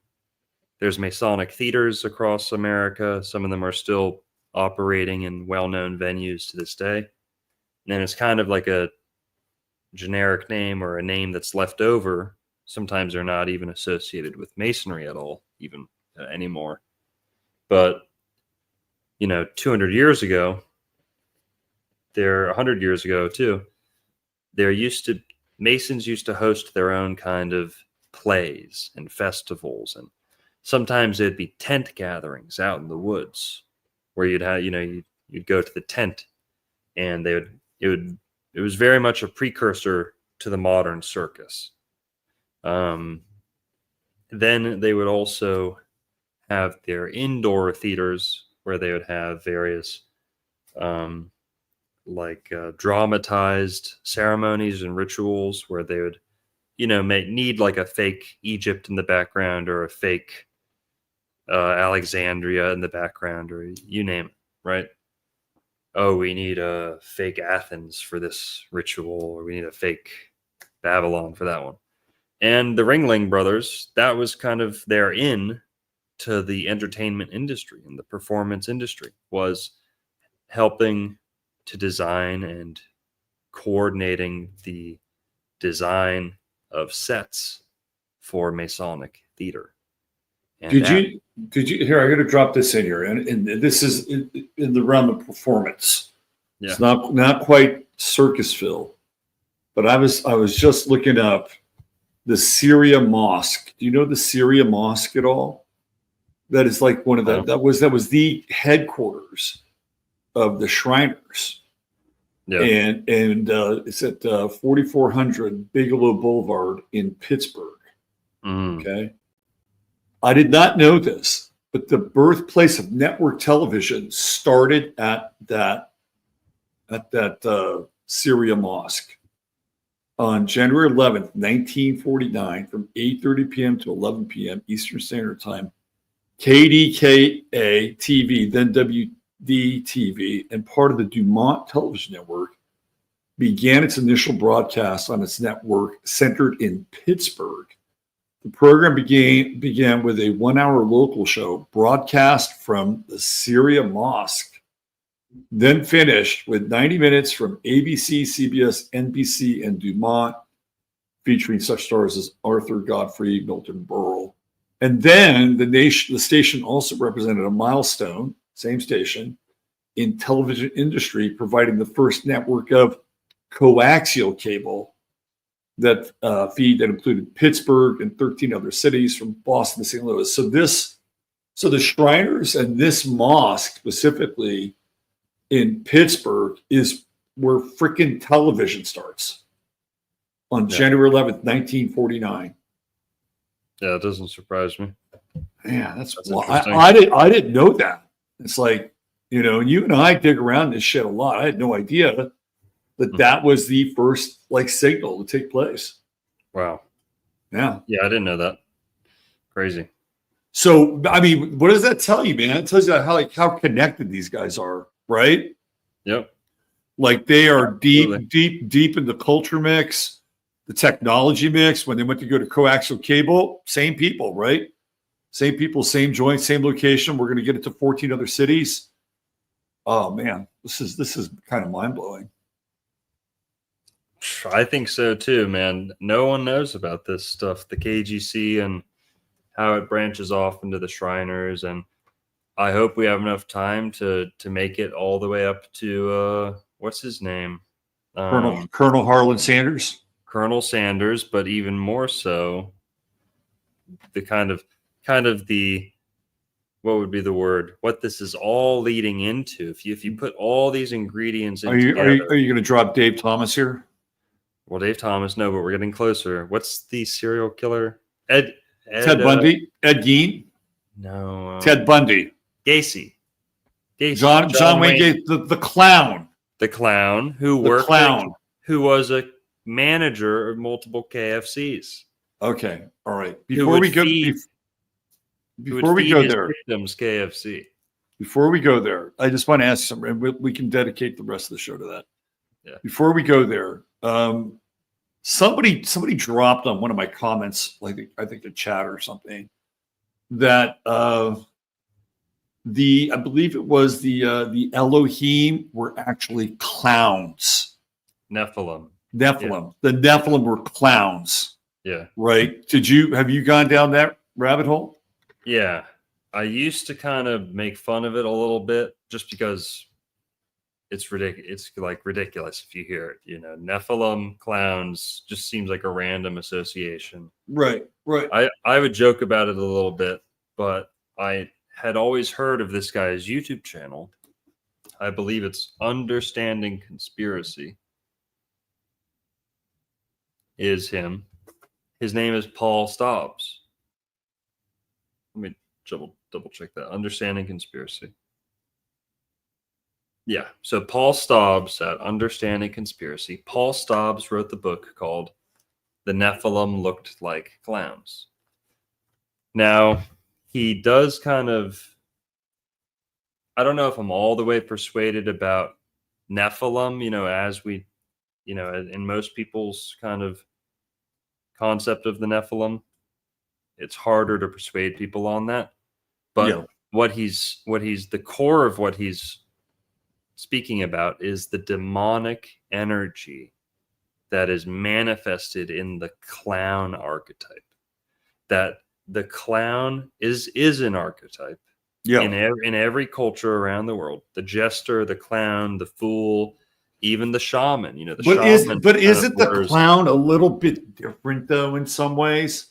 Yeah. Right? Than the jester and the fool. I mean, the clown has a particular look to it, right? And that's Paul's expertise. Is he knows the difference between the Harlequin and the Jack in the Box and the this and the he knows all those layers. He's the guy that has all that detail put together. You should reach out to him. He might get him wanna on the come on. show. Yeah. Yeah. What about the insane clown posse? I mean, that's almost like a secret society unto itself, right? With the juggalos and all that shit. Yep. And dude, the tentacles of the KGC are still kind of poking around to this day. The faces, or you could say, I don't know, the money, the faces, the leadership behind many, many kind of, I don't know how to clump it all together, but people like Rick Rubin have apparent KGC influence. That's interesting. How did you come across that? 'Cause Rubin's a weird guy in general.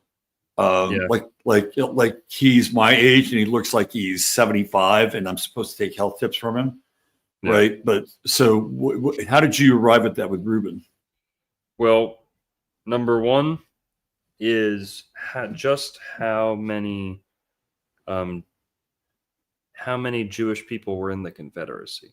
Not many people are aware of how many people were in the South. The Monsanto family lived in the South, and Monsanto family, huge slave owners, and they were involved after they got into the slave business. They got into ammunition. That was their thing, ammunition. Yep. Monsanto, they moved to Florida. They moved to Florida. Ended up. They originally, I believe, in New Orleans, in the New Orleans area. And then they moved. They were expelled from New Orleans. Yeah. They were expelled from New Orleans and went over to Pensacola. They became the first prominent Jewish settlers in Pensacola.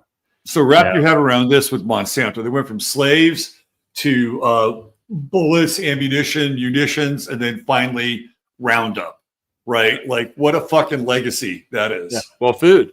Getting into the food. That's right. That's the same legacy that we're talking about with the KGC here. Is right. If you can't lift a gun up to your enemy, to your perceived ideological enemy anymore. If you can't duke it out on the battlefield, what are you going to do? You're going Right. to seek influence, seek control. You know, what did kings and the great houses of Europe do when they were locked up in, peace treaties and things like that? You know, the church isn't going to let them go to war. They're just trying to poison each other. Everyone's poisoning everyone.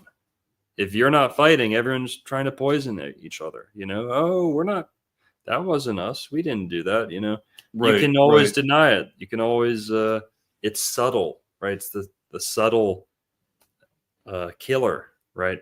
That's kind of the thought process behind the KGC wanting to take over the South, wanting to take over all of this land, wanting to keep owning slaves, wanting to resist the North, wanting to stay on top.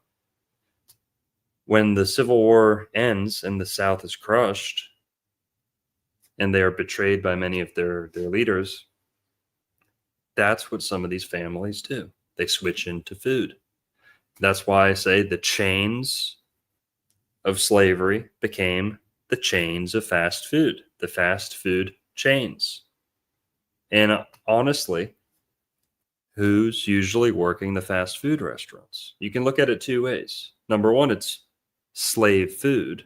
The food itself enslaves you. And Right. number two, you can look at it as that is the modern slavery. I'm not a big minimum wage, like leftist, I'm not complaining about like workers' rights or anything, but what's as close as it gets to slavery in the first world? Working at a fast food restaurant. That's as close as you get. You know what's really interesting is that was not always the case with fast food, right? You're right. Like when I was young, McDonald's was your point of entry into work. They'd hire fucking anybody, right? Mm-hmm. And so you had kids. It was like that's who worked at McDonald's, basically high school. Right. Every now and then you got a few adults in the mix or whatever, but some of those were like on a management track. But that changed. All that changed. And I think the big sea change for the fast food restaurants really takes place somewhere in the 90s, especially in California, where there's like a huge wave of migrants. And it becomes like, that's where they like you can't go to a fast food restaurant now generally without the person serving you being from Mexico or El Salvador or someplace like that. No. Although last night we went to Whataburger, and there was this young girl at Whataburger. Like, dude, she had this goth thing going on, like serious goth thing. She had like a dog collar. She had amazing makeup, like incredible, like sort of Betty Page style hair, and these like far out nails and like little piercing things going on. And I'm like looking at this young woman, like, what the fuck are you doing here at Whataburger? Like, you should go be on some like girl, you can have whatever you like. And she had this. You can have whatever you like, dude. She had this nonchalance about her too. Anyone know it? Like she didn't give a fuck, right? She had this nonchalance about her. I'm like, man, you are definitely not your typical Kerrville fast food fodder. So where did that come from? Where did that song come from? Hang on. Stacks on deck, Patron on ice. Oh God! Come on, you know that one. Dude, girl, you can have whatever you like. No, that's outside. That's outside of my jukebox, man. When T.I., the rapper, when he walks into Whataburger and the chick working there is too cute, and he goes, "Girl, you too cute to be working up in that fast food, girl. Come on, you mine now, girl." And he pulls her out, puts her on the private jet, and made a song about it. Oh, okay. So it's called "Whatever You Like" by T.I. I grew up on that song. So Martha Duncan busts out the T.I. knowledge right there. Look at that. Yeah. Terrible song. Terrible song. But I think I know every word. All right. So let's get into it, man. Take us to John Wayne Gacy. Let's go. So, remember I said the KGC became the KKK. So that's one chapter that we gotta understand is the KKK was the KGC reforming, right? Regrouping, piecing, the pieces back together. They wanted to kind of come up and have a big, strong presence again, right? The sentiment was always there. They said, all right, 15 years after the Civil War, you had what would become the KKK meeting in their old KGC hangouts, in their old KGC spots. People kind of forgot about it. And what did they do? They dusted off their old KGC uniforms and they threw those on. I didn't get to mention it earlier, but the KGC, they wore a specific type of helmet. It was almost like a narwhal helmet. It was almost like a unicorn helmet. It was like a metal, like military helmet, like a knight's helmet. And then it had a big point at the tip. Very, very tall point at the top. It looked hilarious, like a narwhal. Now, that's how they would dress in their rituals. Then, once they become the KKK, they have to kind of go underground. They're still hiding, still keeping it hush-hush. They don't want to look like the KGC anymore either. So what do? Kind of like you see in Django, right? Oh, everyone grabbed their white hoods and their white sheets and make a hood. All they did was they took their white bed sheets and they threw them over their Knights of the Golden Circle helmets. That's where you get the pointy white hats. The pointy white hats of the Klan, what was that all about? It's the Knights of the Golden Circle helmets underneath the hood. The proof of this, we can go watch. There's a movie that was made. One of the first big, influential, mainstream movies to come out of America was called Birth of a Nation. D.W. Griffith's famous movie. And super famous. It was super influential.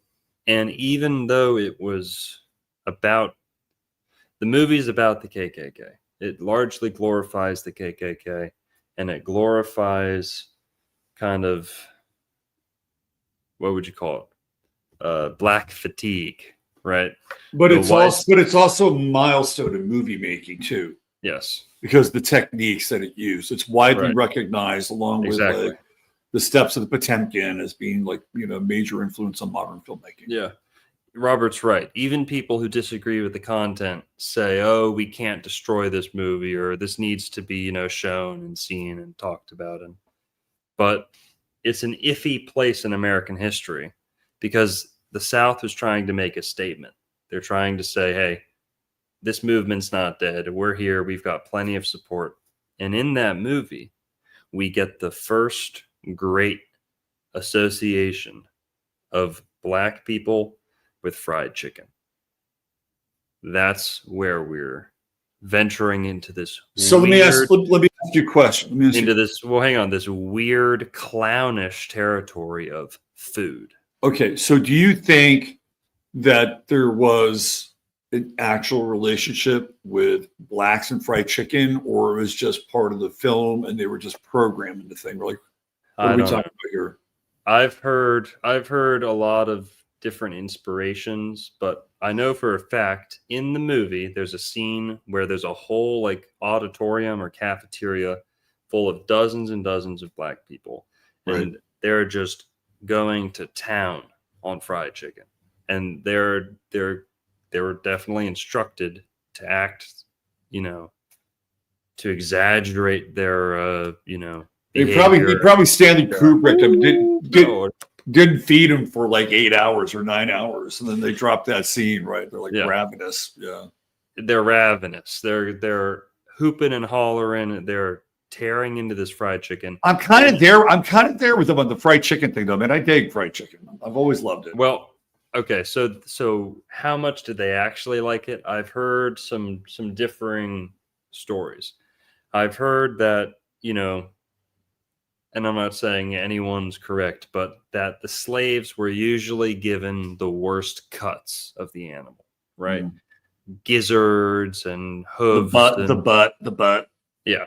Yeah. Now with the chicken, that could still largely be the case, even though even though in the South a lot of times the slaves would have their own kitchen, their own.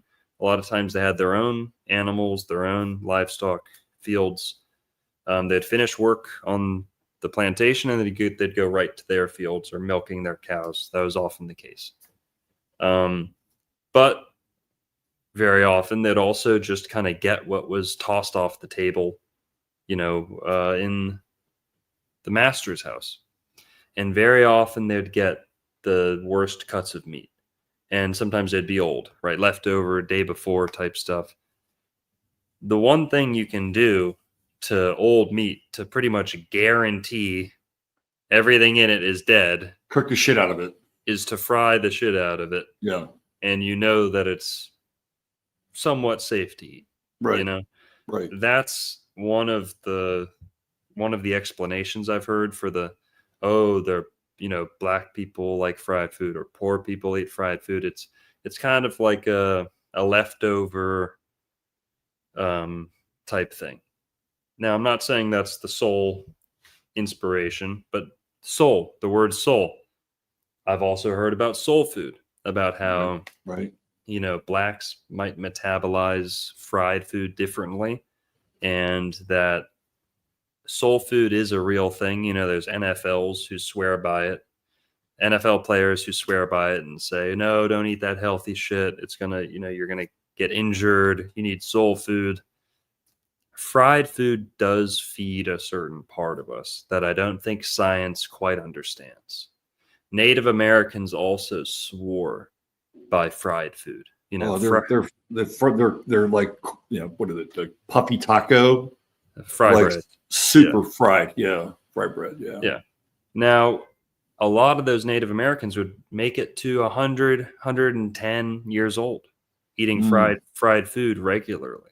So there's something about fried food that I don't think science has a great understanding of yet. Now, because nutritionally, we can say, yes, it slows you down. Right. It's kind of kills your food, but there's something to the fat and oil or grease and, frying. If we really want to go full schizo, the word fry comes from Freya. To be rich in fat or oil. And Freya's Venus again. We're back to Venus, right? Exactly. Venus, yeah. Lucifer, to fry food is to kind of liberate the essence. You're frying it. You're freeing the essence. It's kind of like the opposite of essential oils, right? Or a little bit similar, but you're kind of replacing the food's essence with the oil that it's being fried in. Well, you haven't lived until you've had fried watermelon. Let me tell you. I haven't had fried watermelon, but no, I'm just fucking with you a little bit. I've seen watermelon steaks and watermelon, stuff like that. But yeah, the fried chicken stereotype, I can't speak to its full, every piece of its influences, but I know that in Birth of a Nation, that's where it was largely introduced to the American public. Right. And the American public, if you're following along with this movie, I mean, it really sowed the seeds of, screw these chicken eaters, right? All, look at them. That's kind of, it created the negative perception of, yeah, they just want to eat chicken all day, fried chicken, right? It really dumbed it down, stripped it to its, simple, you shouldn't like them, right? But the KKK, and I don't endorse any of this. We always got to remind our YouTube censors out there. We don't condone any hatred or anything like that. It's always hard to tiptoe around these subjects, but basically, the KKK was glorified in Birth of a Nation. In that movie with the fried chicken that introduced the fried chicken stereotype, the KKK is still wearing their Knights of the Golden Circle helmets. They haven't fully switched over, or at least they chose not to do the sheets in the movie. So they're still wearing their Knights of the Golden Circle pointy helmets. If anyone wants to see what they look like in action, the Knights of the Golden Circle helmets were featured prominently in the pretty much the KKK movie Birth of a Nation. Now, because Birth of a Nation is in public domain, we could actually play it in the background here.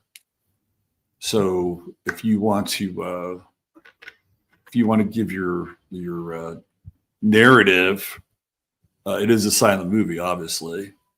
Hold on, and we will cut the sound down. But if you want to just go over your narrative, we can just have this in the background, and you can just do your thing. What do you think? Yeah, sure. Because that way people can get a sense of this while you're kind of breaking it all down. Right. So what I'm going to do is I'm going to go back here. I'm going to make the screen just a little bit smaller. You and I can be down here. All right. So we're going to be about 13 minutes in here, but go ahead. Just start rapping. We'll have D.W. Griffith's classic early movie making masterpiece in the background. Okay. You don't have to you don't have to comment it. It's just playing. You can just go with your commentary. That's, that's where the fried chicken stereotype is really introduced and popularized, is in this movie. So from there, you have this black people like fried chicken inside joke among the KKK and, many of these old ex-Confederate families, right? That's a favorite inside joke of theirs. And to your question, Robert, what's with, why fried chicken? Why them? What's the association? There may be no association. It might have been a forced association. It might have been, hey, we know this food isn't good for you. We're going to make it really fashionable and we're going to associate it with you forever. Right. And eventually, it's like what's a good example of this?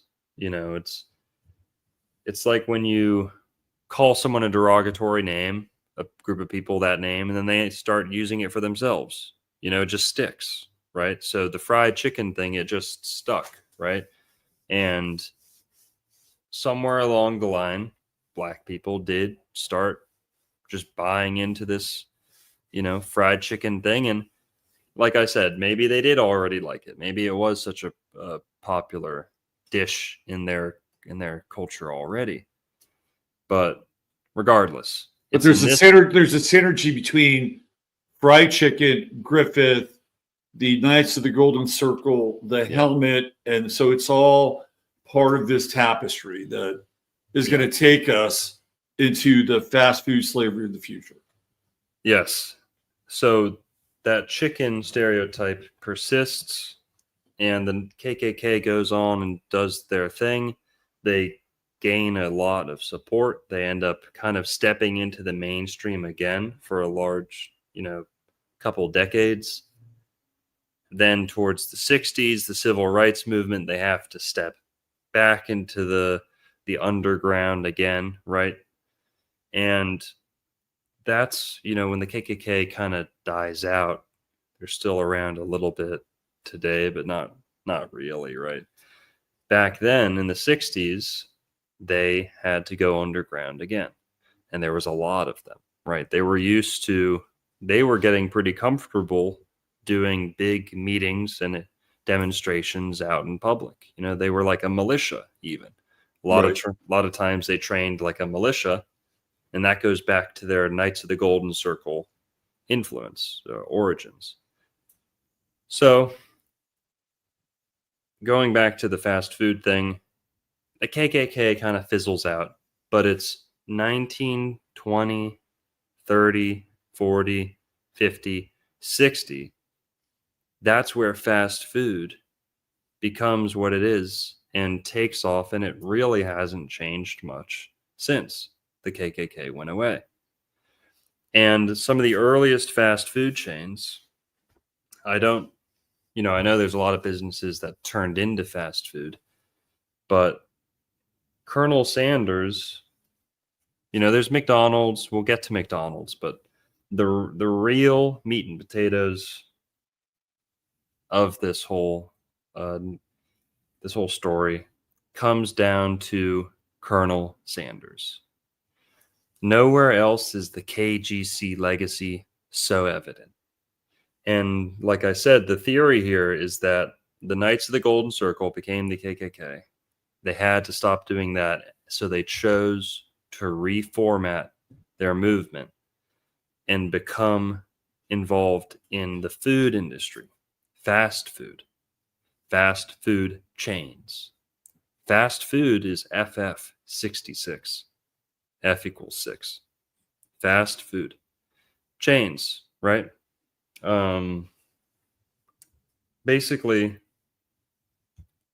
Colonel Sanders started out working for, he had lots of different jobs when he was young, but he really became a prominent kind of figure by working with Standard Oil.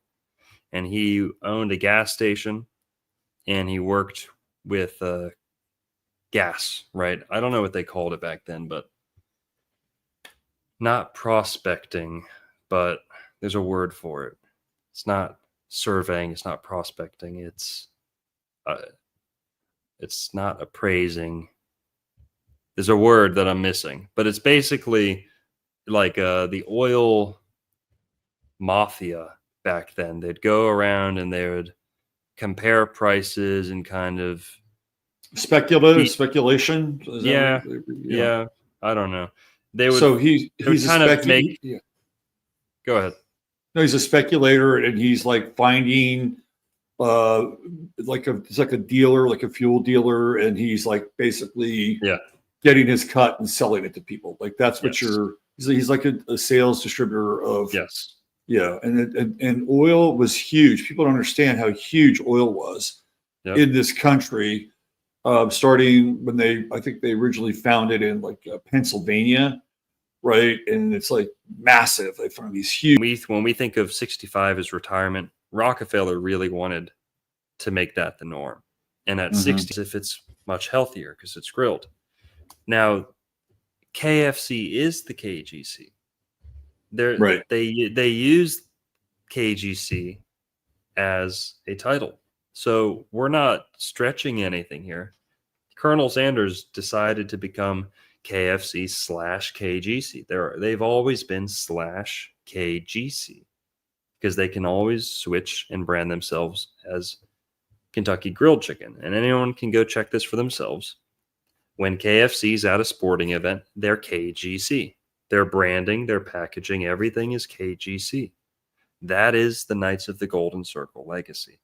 Living on. In code, subtle. It's a tip of the hat to that old kind of, Southern, we're keeping the mission alive, we're doing our part. Thanks, Granddad. Thanks, Grandpop. We're still here on the front lines, right? Now, Colonel Sanders, not only is he a Freemason, he went to the Great Pyramids of Giza. There's a picture of him with his Masonic attire on the back of a camel in front of the Pyramids of Giza. You can see pictures of him with his fez on. He was also a Shriner. He was a Mason and a Shriner. And so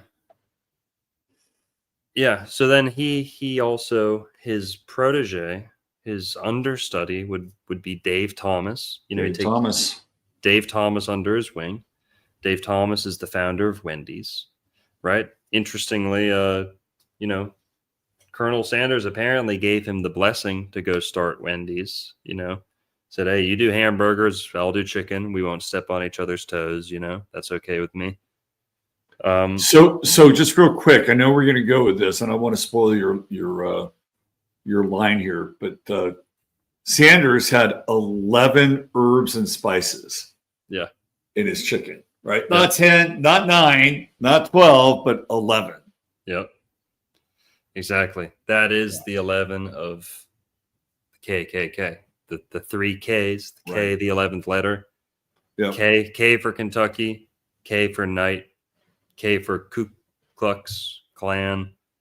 That's the K. Right.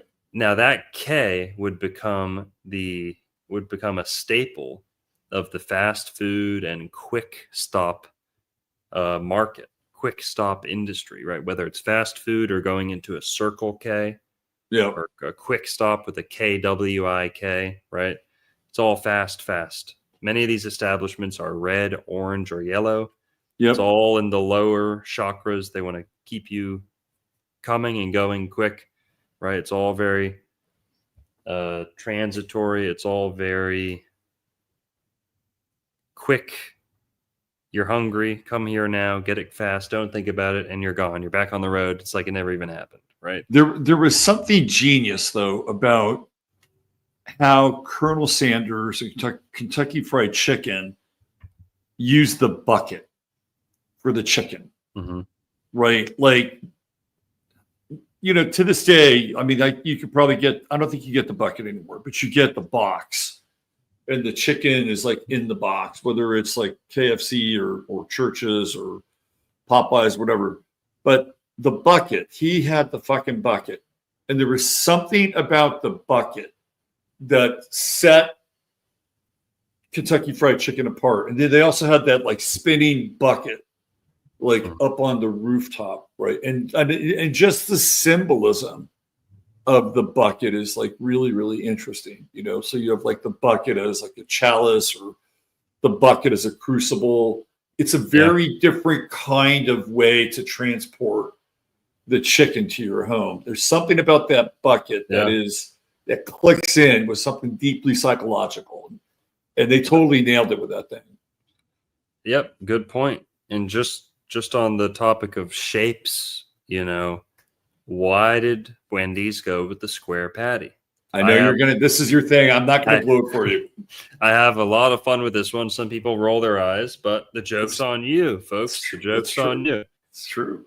There's a concept within Freemasonry and other hermetic alchemical circles of what they call squaring the circle.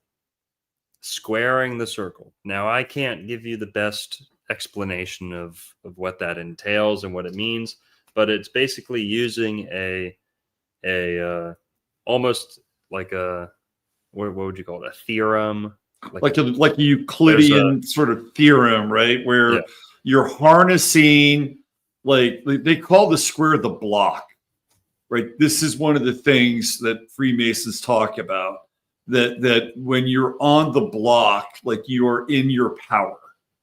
Right. That's what they're referring to.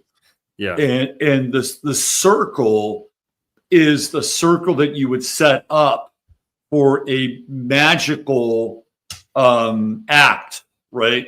Like if you were somebody like John Dee and you wanted to summon a spirit or a demon, you would have a circle. You would literally create a magical circle, and inside that circle, you would have any number of like glyphs or images or symbols that you would want to put in that circle for summoning and protection, right? So you have the block, which is what Freemason's talking about by being on the block and like being four square on your point of power, and then the circle is the magical circle of summoning. So when you put the two together, you're squaring the circle. Yes, right. It's also what the two symbols of Freemasonry are used for: the square and the compass. You know, the square is the angle with which you can draw a square or square off, you know, something you're building, and then the compass you can use to draw a perfect circle. So you have the square and the circle also represented in the two symbols of Freemasonry, right? The square and the compass. That is the square and the circle. It's also the Vitruvian man. You know, the Vitruvian man is encased in a square and a circle. And my friend Seth pointed out that might be a subtle way of saying there might be people in the food. There might be humans in the food, is the square patty. Just a stretch, but I hope we're all limber here, folks. Bear with me. It'll make some sense to you. So so squaring the circle Did you're at the Wendy Burger. Yes. You're at the Wendy Burger.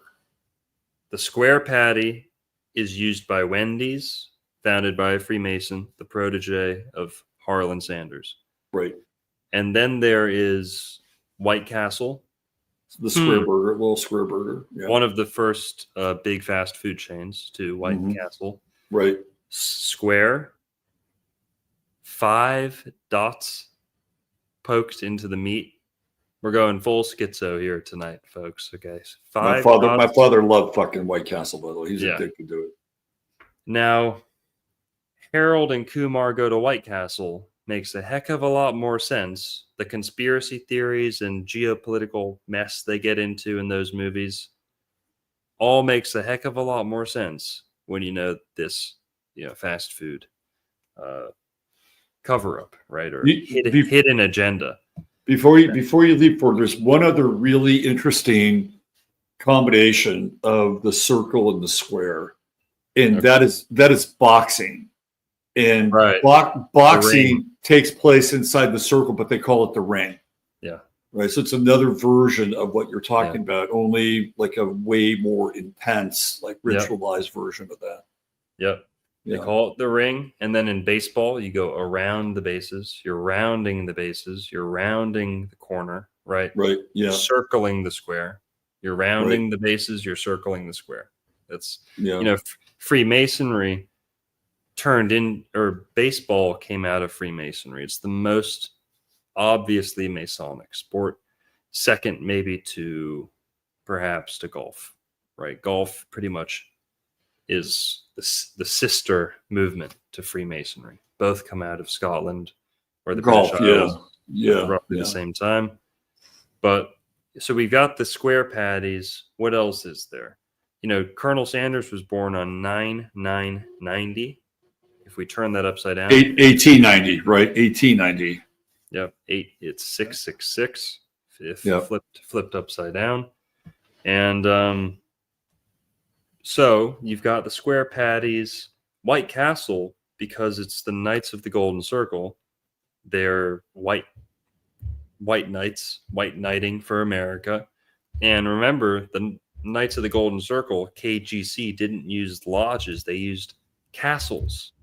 Right. And the picture of the original White Castle is modeled after a KGC headquarters.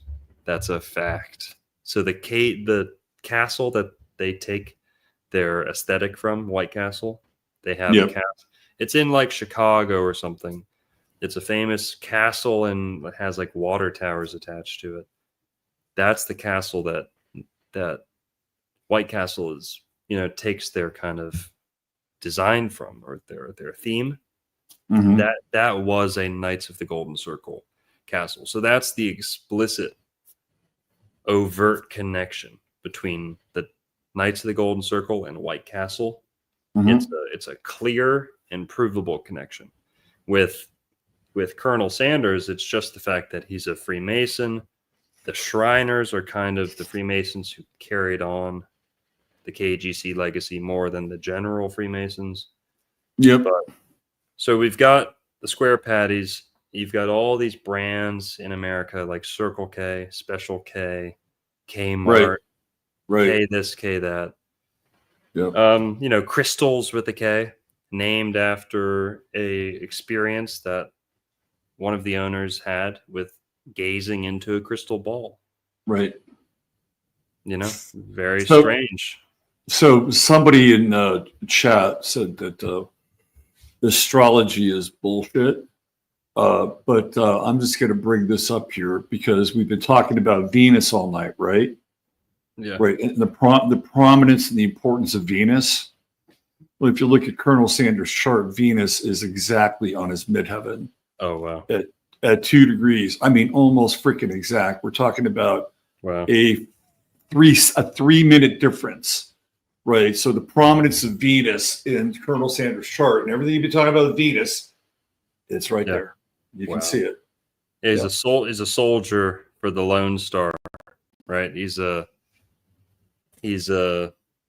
being guided, led The other thing that's the other thing that's interesting about his chart too is that he's got that Sun Saturn conjunction in Virgo, which means that he's going to have longevity, and there's a very good chance that he will kind of reach his prominence with that later in life. Yeah. Right.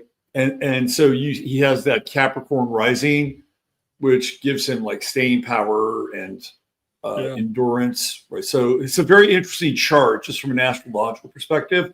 But man, this Venus is just like right on the target right there. Yeah. So yeah. Totally. And also, Colonel Sanders. Oh, fuck. What was I going to say? No one knew who he was till he was about 66. And Right. then, and he promised that all he would do for the rest of his life till he died was chicken. And it's almost like Bob Dylan. He like sold his soul for rock and roll.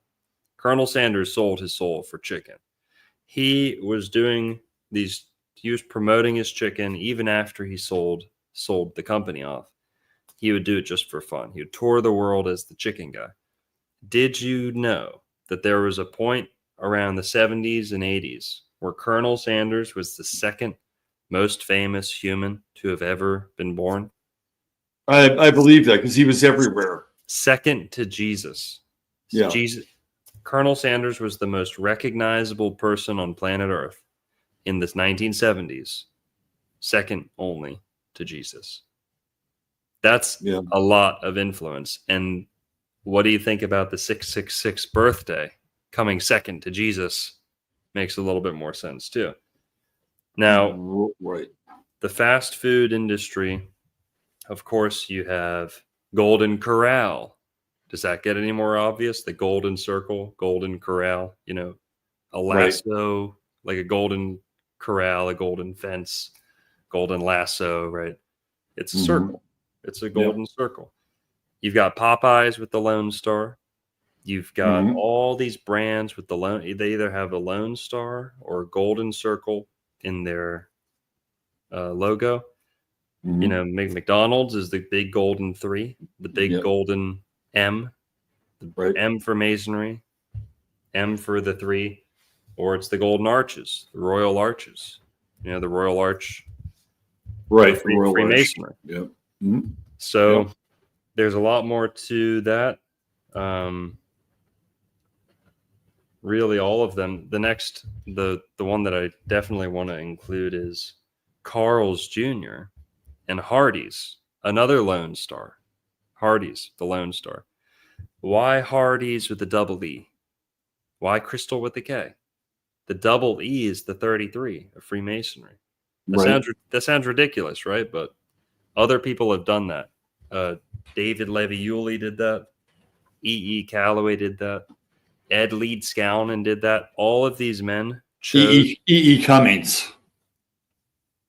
All of these men chose the E. as a subtle tip of the hat to the fact that they were Freemasons. E. Calloway. Yeah. Ed Leeds-Skowron, the guy who made the Coral Castle, who was a confirmed codester, cryptic guy. And then David Levi-Yulee, the first Jewish senator in America and the first Florida senator. The one he's like the George Washington of Florida because he led us into the Confederacy. He was part of the secession movement, and he was a Freemason and ultimately a supporter of the KGC. Right. But yeah, that's most of the fast food stuff. I want to show you something. This is really interesting. Right. This gets back into like astrology and like synchromysticism, right? Yeah. So there's a person who has the same Venus conjunction on the midheaven at the same kind of orbic degree as Colonel Sanders. Okay, so I'm going to show you that person, right? I'm going to show you that person, and I'm going to show you that person again. And it's going to kind of blow your mind a little bit here. Okay, so hold on. It's going to be right. Where is it? Where is it? Right. Oh.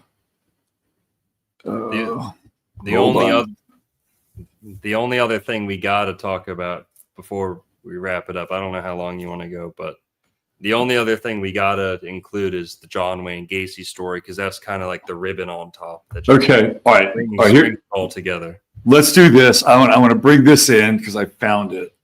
And then we'll do the John Wayne Gacy thing and we'll wrap this up. And so check this out. So this is a person that has the same Venus conjunction to the midheaven with the same orbit degree as Colonel Sanders, Reba McEntire. Do you know what makes this interesting? She looks like a Wendy. She No, played him? She played Colonel Sanders. No way. Absolutely. Wow. Same Venus conjunction onto the midheaven. Different Damn. Venus. She's got it in Aquarius, but it's Yeah. right there on the mid, meaning that it's like, at the top of the fucking sky, right? And who plays Colonel Sanders? Reba McEntire. That's crazy. I was going to say that she looks like Wendy. She's got the red hair look. Dave Thomas, Isn't that wild shit? super wild. All That's right, crazy. let's get into the clown man, John Wayne Gacy, and we'll wrap it up. Yeah, so KFC, that is started by Colonel Sanders. And I guess, I don't know when he passed away, but John Wayne Gacy was what, in the 70s, early Yep. 80s? John Wayne Gacy. Someone just said something about Bimini in the chat. I don't know if this is true. Someone commented and said, Colonel Sanders of KFC, his grandson found Bimini Road in the late 60s flying from Bahamas to Florida. I don't know if that's true. I've never heard that. I've heard of the story of Bimini Road being discovered. I didn't hear anything about a plane. I just heard it was these guys. Oh, you've got a new thread to follow there. Yeah. But Colonel Sanders, KFC is taken off. It's becoming a huge, huge thing. And basically, John Wayne Gacy, I've made me think of Edgar Casey with Bimini. But John Wayne Gacy, he was a member. He was not a Freemason, not to my knowledge, not to anyone. I haven't seen any research to indicate that. But he was a member of what's called the JCs. The JCs. Now, the JCs are kind of a para-Masonic group. They're not Masons. They're not a secret society, but they're kind of a social club. Boy Scouts kind of for guys, older guys type thing. Really weird. I don't really understand it. But the JCs, I'm not sure you want to. it's like from what I've heard, it's like a wife swapping club. Like it's a bunch of Freemasons who wanted to do the hanky panky that Freemasons sometimes get up to without any of the Freemasonry. And it's also something that their wives could get involved in, because your wife can't come with you to the lodge. Have you, just a quick little detour here, but have you ever read the story of ex-Freemasonic wives? Have you ever read some of that stuff and like message boards and shit when they get into it? No, please send me some. Oh, well, dude, I mean, they just, it's like, wife swapping. They lose their husbands, right? Like their husbands start going to the meetings and it's very earnest. And then they just keep taking more and more time away from home.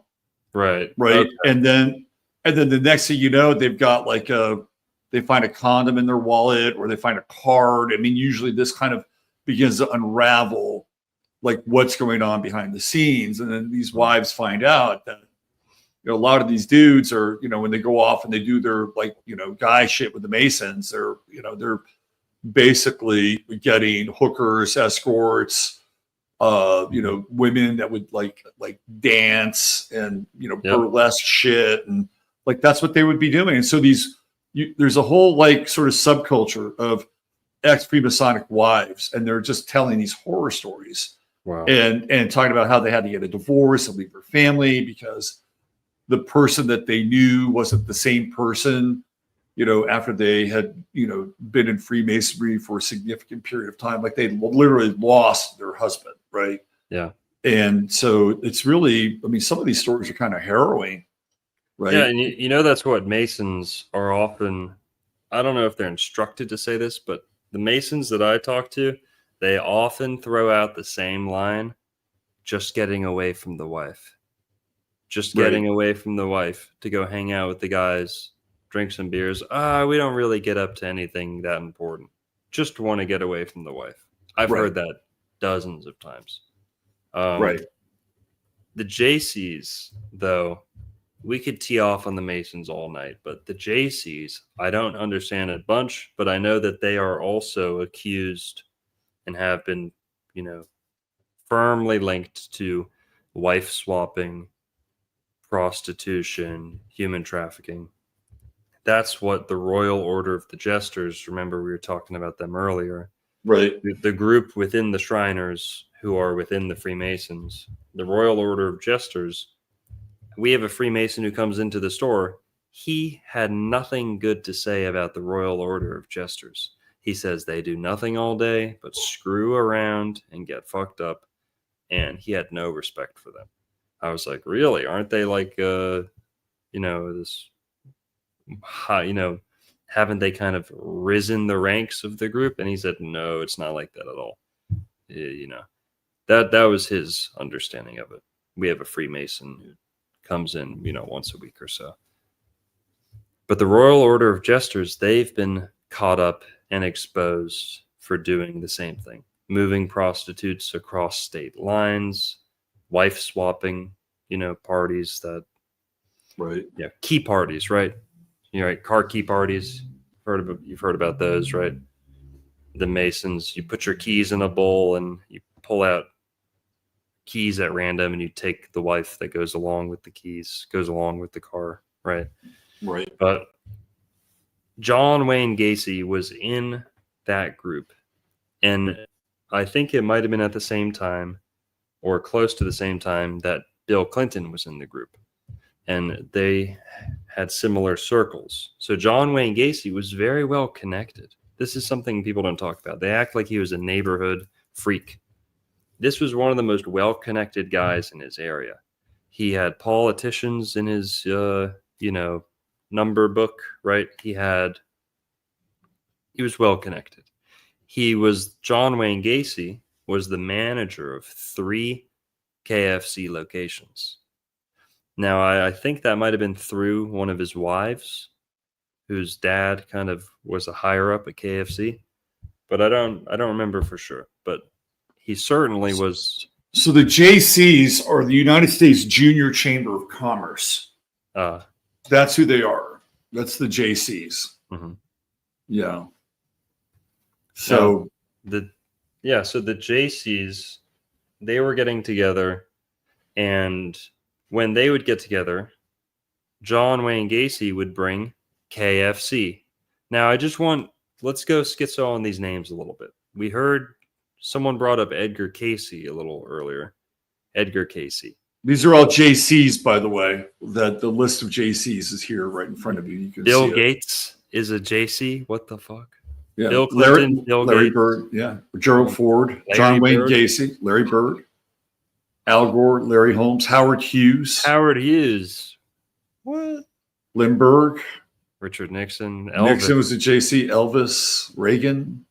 She was just 17. Come on. So there you go. There's a list of who else in there? Hubert Humphrey. You ever been to the circus, little girl? You ever been to a children's hospital, little girl? Come on. I got a Cadillac.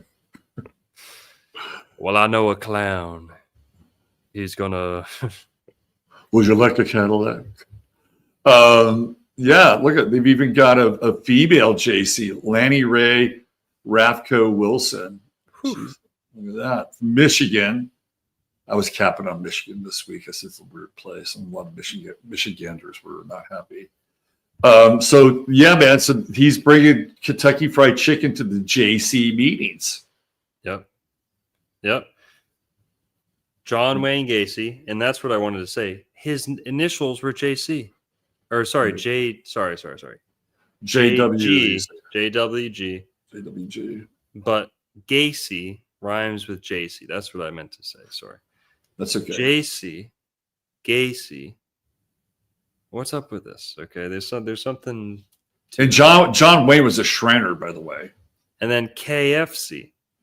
Right. Close, right? But John Wayne Gacy, he's supplying fried chicken at these JC events where they would end up wife swapping. He's bringing all the neighborhood kids over. How would he get all the neighborhood kids into his basement? Because he always had fried chicken. He'd come home from work with infinite fried chicken. All the kids would want to be over. Everyone would be eating. Everyone loved it. Now, John Wayne Gacy, not only did he work at a KFC and supply his victims with KFC, he lured his victims with KFC. He was also a clown. That's how he got a lot of his victims too, by clowning. Birthday parties, events. Right. You know how many victims John Wayne Gacy? Well, it says at least 33 on his Wikipedia page. 33. At least 33. At least 33. They have to say 33. Yeah. So that's John Wayne Gacy. He was a clown. Yeah. He had a name like Bozo or some shit like Bogo or some shit like that. I fucking hate clowns, man. I'm not a clown fan. You'll notice that McDonald's also has the clown. Yeah, Ronald. Ronald McDonald. And then Jack in the Box, also a Right. clown. And there are other fast food chains that prominently feature the clown. Now, Right. Wendy's, this is where it gets crazy, guys. KFC is fried chicken. Wendy's is burgers, never frozen, always fresh, right? Because we can't let that adrenochrome lose its potency, right? We need that always fresh, never frozen. Would you believe me if I told you that Wendy Go is the name of a cannibal spirit? Wendigo. Yes. Yeah. So Native Americans have a story about It's also known as Wedico as well as Wendigo. So yes. Wendy's to go. Anybody want to go down the to go line at Wendy's? You want your Wendy's to go? Wendigo, that is a cannibal ghost. It's a demon or a monster, like a mind virus that plagues people who have consumed human flesh.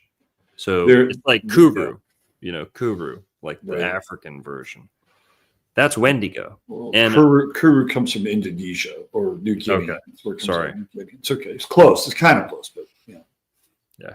Did you see that guy that I pulled up here? That was another member of the JCs, this Edmund Kemper guy. Did you see him? I had him on the screen for a minute. You just got to check this dude out. He's another killer, like Gacy. He's a member of the JCs. Really? Yeah. So most of his murders shit. included necrophilia, decapitation, dismemberment, and possibly cannibalism. Yeah. What if John Wayne Gacy was just the fall guy? I mean, look at this. You got Edward Emile. You got the two E's.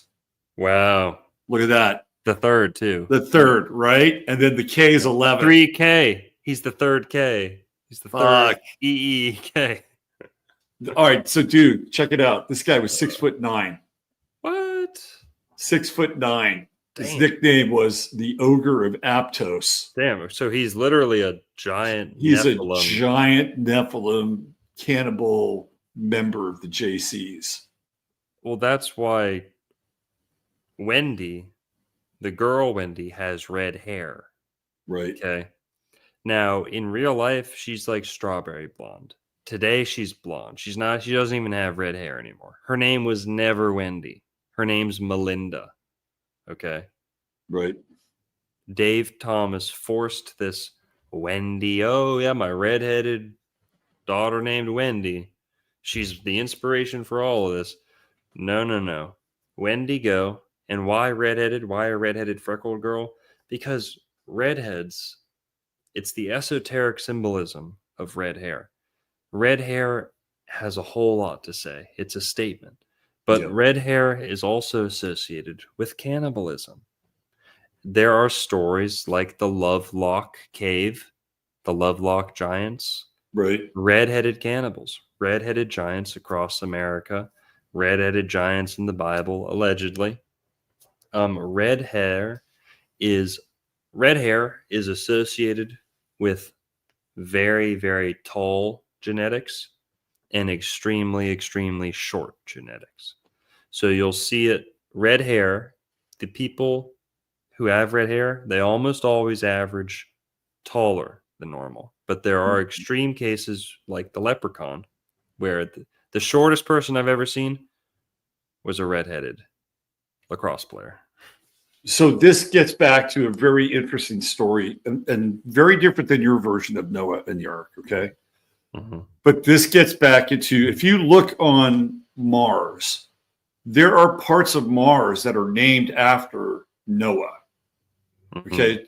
So it's very strange. So there's this theory, right, that Noah's Ark left Earth. And where Noah's Ark went was Mars. And Okay. it was a group that knew that the reset was coming, right? Like Noah or Wow. Utnapishtim. And so they go to Mars and they have a complete change in their biology. They all come back with red heads because there's something about like whatever's going on Mars with like the oxides and all that shit. And so they Where- actually return from Mars. And this is where Yeah. there's the story is this is where we get the redheads from. I They got are a good one. originally from Mars. So there you go. That's very interesting. You know what that made me think of? What's that? Have you seen the movie John Carter? Are you familiar with the story? I love that movie. Okay, so it's a Confederate soldier Right? who gets shot up to Transported Mars, up to Mars. Yep. and his initials are JC. John JC. Carter. Yep. JC, John Carter, and he goes to Mars. He's a Confederate soldier, to my knowledge, or he's a Civil War soldier. Sees a Civil War. By the way, man, I love that movie, and Disney just completely fucked that movie over. Yeah. Right, in terms of its marketing and like they just killed it, man. They just killed. And why did they kill that movie? I mean, that's a just discussion for another show. But like the movie's actually pretty fucking cool. Mhm. And it could have been one of those movies where if they had marketed it correctly, they could have had like, 2, 3, 4, all taking place on Mars. They could have a franchise on their hands. Yeah. But yeah, you're right. So that's Edgar Rice Burroughs who comes up with that. Same guy who does Tarzan. And he goes to Mars. He's a Confederate. And he does come back though. He does come back to this world. So yeah. So what do you think of that theory? It has to do with copper too, I believe. And so redheads come back, and they're the people come back, and they're just like different. They're just wired differently. Their physiognomy is different. Their hair color is different. Everything about them is different. Yeah, there's something to it. Some say that Jesus had red hair. Most agree that Muhammad had red hair. Well, that's a given because all those guys dyed their beards red, right? Because that's supposedly what Muhammad did once his beard started to get white. It used to be red, so he dyes it like ochre, orange, and all these dudes continue to do that as part of the tradition, right? Yep. Yeah. Yeah. All right, man. You're starting to fade. You got anything else you want to add to the fast food esoteric breakdown? No, just that much like the Knights Templar, the Knights of the Golden Circle weren't just like the military police and the SS of the South. They were also the well, I kind of said it already, but they were in charge of the gold. They were in charge of transporting valuables like gold. And believe it or not, Jesse James also involved. Yeah, I saw that. I saw a Jesse James thing of Knights of the Golden Circle. Knights of the Golden Circle. Right. Yeah, I saw that. So some of the earliest famous train robbers and bank robbers were members of the Knights of the Golden Circle or ex-members of the Knights of the Golden Circle. Right. And they were in charge of seizing American gold at the outbreak of the Civil War. You know, America has gold reserves spread out all across the nation. When the Civil War breaks out, all the gold in the South falls into the hands of the South. And what they did was um, they tasked the Knights of the Golden Circle with seizing and securing all of the gold in the South. Mm-hmm. And then eventually they had to, chase down people who were trying to take it for themselves and all this. When the Civil War ends, all that gold got stashed and hidden. And to this very day, there are people who professionally, exclusively, search for KGC gold. Okay, so to this very day across America. Let's break this down, right? So where was supposed gold stored at one point in time? Fort Knox in Kentucky. Yeah. Which is right, which gets back to your Kentucky origin story, right? Yep. Totally. Yeah. And then also, and what again, the egregore of Neptune and Aries, which is the spirit of the Civil War. What were they talking about 2 months ago? Fucking gold, right? Gold reserves. We're going to go into Fort Knox. We're going to audit this thing. So it's like, the same stories are coming up. Different telling, but the same stories. Yeah, this is where a lot of our chicken terminology comes from. Chicken tender, legal tender, chicken nugget, golden nuggets, golden tenders. How many times have you seen that? That's all KGC fast food propaganda, mind control. Right. They are coding. When you search Knights of the Golden Circle or KGC nuggets or gold, you're going to get KFC gold sauce, their Carolina gold sauce, and their nuggets and tenders. And, you want to go down some rabbit holes. I got to agree with Sam on this. On the Korean fried chicken. Yeah. The Korean fried chicken is actually really, really good. Go look at what all of the Asian fried chicken chains call their chains. It's like how the moon landing, like Asia doesn't care. Like they're not worried about conspiracy theorists decoding their stuff. They don't care. Yeah. So their moon landings are, like laughably bad, right? Right. Their fried chicken is even less veiled than the American fast food chains. All the fried chicken in like places like Korea and East Asia, South Asia, like Golden Palace and shit like that. It's all KKC or KCK or KKC. Go look it up, guys. All the chicken companies. It's all like KKK. They call it like Korean Kentucky chicken, like KKC or whatever. They got no problem. They got all no of them. problem with the K's. Right. Yeah. Oh, hey, you forgot a big K. Kraft Foods with a K. Yeah. Right. Kraft. And then Kraft is in the craft. Like the Sonic, right? Hey, are you going there? Yeah. Yeah, that's a good one. Man, there's so many. Show for you, man. Yeah. The show. Also, yeah, but that's the whole spiel. There's a whole lot more, but people can go watch my videos on it. Yeah, go check it out. And Longo is always cooking up. He's always cooking up something interesting. You got anything new you're working on? We're working on publishing our third book as Gallaglass, Gallaglass Books. Our third book is going to be the book most relevant to my YouTube channel. Our first book was Monad. Our second book was Giordano Bruno and the Hermetic Tradition. Our third book is going to be In the Beginning by L.V. Edison Calloway, another EE, Freemason, Shriner, Southerner, a Florida legend.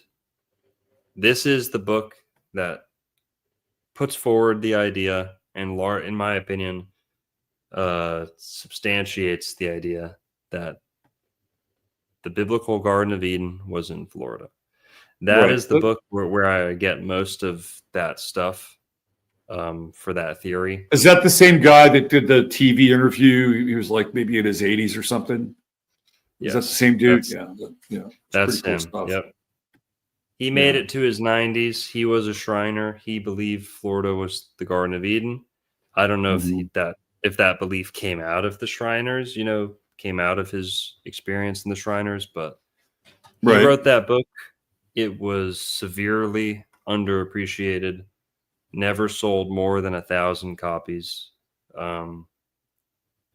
Has never been reprinted since 1971. We are bringing that text to print. We're bringing it That's back, awesome, man. republishing it. It is going to be out.